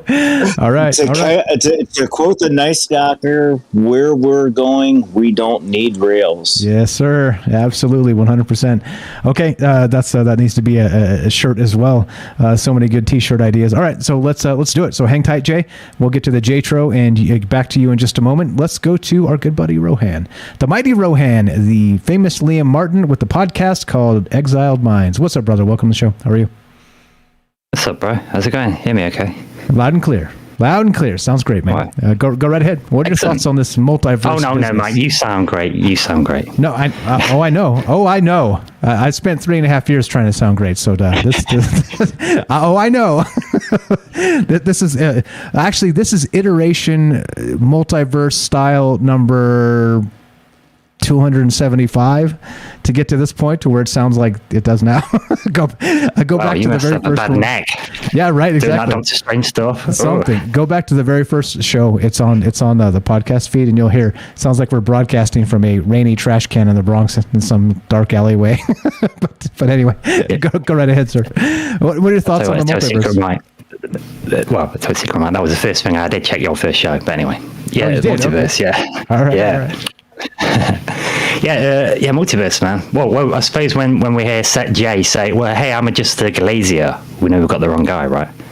Yeah, exactly. The day, yeah, we're on to you, Jay. We're definitely on to you. But yeah, on this one, so I only caught the last bit of the show. I've been asleep, went to sleep, but woke up caught last hour, so I was catching up on it. But then it reminded me of about this multiverse stuff and Robert called. And I thought, oh yeah, all happening at the same time. You hear that a lot, don't you? And I remember this in my misspent youth. There was, you do stupid stuff as a youth, don't you? Involved with drinking and things like that. And anyway, done one of them, and I ended up passed out for a few seconds. Right, I played this stupid game, and somebody gave me a beer hug and whatnot. So I was passed out for a few seconds on the floor. Right, and I really got my mates to confirm over time, how long was it? Because they said about 3 or 4 seconds, momentarily knocked out. I actually experienced a whole day as someone else. Do you know what I mean? And I then got a vague memory of that. I was some guy working at like some paper mill in Boston years ago, in days where like it was all cobblestones and there was a dock, and it had ships there with crates that they winched on with rope nets and that. Do you know what I mean? And I just went about my day, and I was just this sort of guy straight away. I was just this guy to work. I got to go to work. Do you know what I mean? And then when I went to bed, get this, it's getting worse, man. I goes to bed as this dude in Boston in like God knows when, 17 whatever, and I wakes up as a lady in like somewhere else in England, like called Mary or somewhere. Do you know what I mean? So I go about my day as like this chick, and then I goes to bed as her, and then I wake up as somebody else, and it just keeps happening over and over again. Every time I wake up, I'm a different person with a different story. And it just happened like hundreds and hundreds of times. Do you know what I mean? But the processing of it was you only got half the amount of time to process it each time. So you can imagine like 24 hours first day, then 12 hours, then 6 hours, then 3 hours. Do you know what I mean? So after a while, it's just a blur. But you can sense. And I thought, are they past lives? Because if there are, I've had hundreds and hundreds and hundreds of them. Or is it all simultaneous lives where there's hundreds of me? I don't know, it's crazy. Oh shit! Oh, so you tapped into it. So, was there something that triggered this? What caused this? Was it just a random? Well, I think no one random at all. No, I was probably no. I think it was copious amounts of cannabinoids and THC, copious pushed in at once, and slight bit of oxygen deprivation, all them together. Boom. But at the same time, there's a little monkey wrench to throw in there. Talking to Daryl yesterday, just off cuff, about when I was a kid, my clothes always used to be damp. And in that conversation, it was like, maybe you had Morgellons. Do you know what I mean? So maybe like, I don't know, maybe stuff's gone on to make me tuned for this at summer. So 10 years later, when I discover, you know what I mean, cannabis. I don't know. You don't know, do you? It's weird, isn't it? Do you still partake? Not like that. No, now and again. Yeah, I'm smoke of like medicinal, medical stuff. I don't smoke a lot, but then it was like, when you're like 18, 19, it was like it was almost like a challenge, because I had big lung capacity as well. So it was like a challenge, like how can we, fuck this guy up, sort of thing. Exactly. Let's see how much this meat suit can take. It take a lot, turns out. Challenge accepted. That's what it was like. It's like guys and that. You kind of have to do it. It's part of your initiation into becoming a man, isn't it? Yeah, right. You got to do a bunch of stupid stuff for sure. So then what happened? So as these lives kind of seemed to these lives were flashing before your eyes in small chunks. What happened? You said it got faster and faster, became a big blur. Yeah, so it gets... Did you pass out? Yeah, so it gets a big blur. What made it stop? Well, waking up in this world is what made it stop. It was like getting faster and faster and faster, like getting tighter and tighter and tighter, and then popped out into this world. Welcome. Welcome. Welcome to this version of reality. Hi. Nice to be here. Yeah, maybe I'm on a different one. Nice. Maybe I'm on a different one from the one I was in then. Holy crap. That's pretty wild. That's pretty wild. And so... the fascinating thing I found, the most compelling thing, is it was such a moving experience. I was instantly not stoned anymore and super excited, as if on something else. Like, excited like Christmas to tell my friends about this incredible discovery I'd made. I think it's before I'd gone nuts, But it was what was so compelling about it, the point I like to make with this story is that I didn't change at all. I didn't change. It was me. It was Rohan. As that guy in Boston. Exactly the same. You're untouched. It's the same guy. So you imagine if I wake up thinking you're Michael and you're just some dude doing, okay. And like we was talking about Alvin or something, and I look different. yeah. But you still know about Michael, and you're like, well, what's this Michael guy? But some of that memories have fell away. Like Jennifer, like we've said before in the call, some of your memories kind of disappear. So then you start to doubt which one was real. So you think, well, Michael must have been a dream, right? Oh shit! But then you wake up as like Patricia, and you're like, well, is Michael a dream? And after about 6 or 7 of them, you're like, you give up on your identity. Who am I? I don't really know. Forget it. You can't pin it. you know what I'm saying? So you just have to kind of go with the road. It's like, that's wild. That's wild. And you popped out. Boom. You were in. Nobody says put Philip K. Dick on your reading list, Rohan. Philip K. Dick's amazing, and I'm sure you've probably read some of that. But yeah, that's wild. That is wild. Amazing stuff as always, man. What else you got? This multiverse theory. Do you think there's something to this? It sounds like, actually, from that experience, that you're going to say, yeah. Am I wrong there? No, I think because for me, it's almost like, well, we don't know, do we? So that's the best I've got. With an experience like that, which I suppose is pretty unique, but with an experience like that, I've got to say yes, and I have to. It's like, yeah. Well, let's drink a little more maybe juice and say sure. Sure, let's do it. And I lean a bit more, like say the maybe juice. I don't like to say I 100% believe something as much as so I don't get locked in. But I do lean more into the belief on this one because it's because of the experience and because there's some stuff with we study this stuff, don't we? We do our reading, stuff in the consciousness, and science is in some aspects science is having to catch up with this kind of stuff because unfortunately if you haven't got measurement tools for it, the science has to kind of say what it don't exist in our measurements. Do you know what I mean? And then gradually go on and make it takes a while, it goes dogmas and that. But yeah, we're getting there with this stuff, and I think with a lot of this science, I like particle physics talk. Do you know what I mean? That kind of thing. It says boring. Don't worry about the quantum mechanics, man. Don't sweat that shit. Let it handle itself. Yeah, that's it. Well, that's the thing. I've heard this. Have you heard this? If you don't understand quantum mechanics, you've got no idea how it works, then how much does it affect your reality? Right? Yeah, well, if a lot, I think a lot, and I think there's a whole lot there. That's a whole nother can of worms. But yeah, man, yeah. Like I said, don't sweat the quantum shit. Let it work itself out. Totally good. Yeah, that's what I think. Totally good. That's what I think as well. We can agree 100% on that point. All right, so anything else, and we can go to Jay and get his take on that. What's up, brother? No, it's just that. So I get on the J try. Just one thing though. When you say Yoda, I say Yoda. All right, Yoda. All right, perfect. Sounds good to me.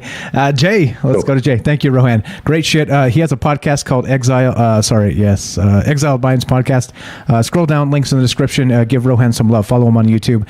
Follow and download his podcast. Check it out. As you hear, brilliant dude. Had some amazing experiences. Hopefully, you tell that story on the podcast in full. Love to hear some of those iterations of those maybe flipping through a deck of cards each as a life. that's wild. That's wild. Good shit. Give some love to our good buddy Liam Martin, the mighty Rohan. Appreciate it, appreciate it, my friend. I tried to say friend and bro at the same time. It came out fro. Appreciate it, Frodo. Appreciate it, Frodo. All right, Frodo, sit down. Let's go to Jay. Frodo, that's awesome. What's up, Jay? Frodo. Frodo, it was a pleasure listening to you talk tonight. That's awesome. I got to talk to Frodo.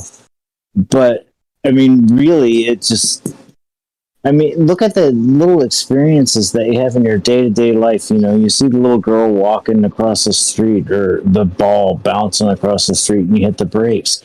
If you weren't paying attention and you're playing on your phone or driving through the multiverse or the meta or whatever it is, and you just don't realize things like that.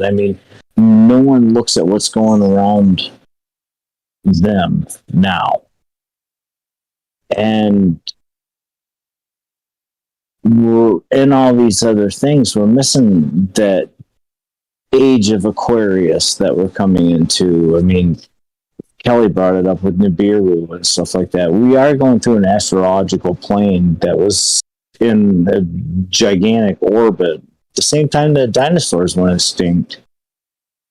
This is just really crazy things that we know science-wise, that unless all of us talk to each other, and, I saw this little thing today, or I saw this little thing today, the things that Daryl brings up.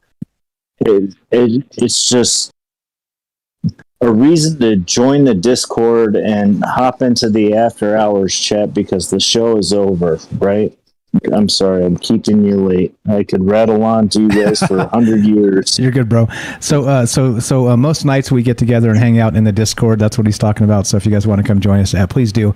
It is a cordial conversation like this. Everybody respects each other. Even you're allowed to believe what you want. This isn't church, like I always say. This isn't propaganda. I'm not a demagogue. We're just hanging out and trying to respect each other's opinions and learn from each other, because each individual experience is worth something. And if we share those directly with each other, becomes worth quite a bit more. That's my opinion, and that's why we do this. And let's do it. Let's smash the J-Tro, my friend. Let me get this out of here and give you some music, and let's do it. Let's do it. Let's get to it. Shall we? Let's do a little bit of this. Wait for the beat to drop. J-Tro coming at you. The bad news is we're done. The good news is, God willing, we have tomorrow. J-Tro coming up. I stole this from Lily. Perfect. Shout out to Lily. Wait for the beat to drop. There it is. Enter through the narrow gate, for the gate is wide, and the broad is the road that leads to destruction, and many enter through it. But small is the gate, and narrow is the road that leads to life, and only a few find it. And that's Matthew. I can't really read it, but I think it's 7 through 13, 14. Nice. Just in case anybody wants to look it up. Love it. Fantastic stuff. A great way to kick this out. And narrow is the road. And, well, we're going to keep on doing what we do. You guys know the drill. Monday through Thursday, 7 p.m. Pacific. Troubled Minds coming at you. We're done. Today we're done. This is the bad news. The good news is, God willing, we got tomorrow. So we'll see you tomorrow at 7 p.m. More Troubled Minds on the way. We're going to talk about the moon tomorrow. We talked about the moon about 10 days ago, 12 days ago, about that mysterious thing on the dark side of the moon. I got another wild one for you, even more wild than that. So see you guys tomorrow, and there we go. We'll have more on the way. Thanks again to everybody that's been part of this. You guys know who you are. All the amazing calls tonight. I can't list everybody because I'll inevitably leave somebody out. Not going to do that. Thank you. You guys know who you are. Thank you, Jay, for the J-Tro and coming prepared for that. Appreciate that very much. And, well, if you want to help the show, you know what to do. Spread the word. Let somebody know there's a conversation going on there. It's just not like you normally would hear, and that's okay. It's okay to be a little different. And in this case, different to me is let's respect each other. Let's not get bogged down in the media garbage of flinging poo. Let's not do it. We don't have to hate each other because of our differences. We can embrace each other because of our differences and help each other as a result. That's what this is all about. So as we finish, you know how this goes. A little something like this. Be sure, be strong, be true. Thank you for listening. From our troubled minds to yours, have a great night. Let it rip, boys.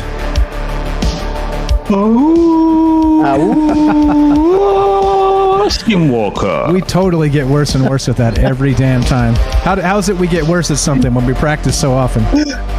It's wet chihuahuas, damn it. Because we're in the upside down. The upside down. The dogs got sprayed by a skunk last weekend, man. They're bogged down. They can't even stand the smell of themselves. Whoa. Can't blame them. All right, guys. We will be in the Discord chat hanging out. If you want to come join us, come hang out. Click the Discord link at troubleminds.org. Catch you guys tomorrow. Have a fantastic night.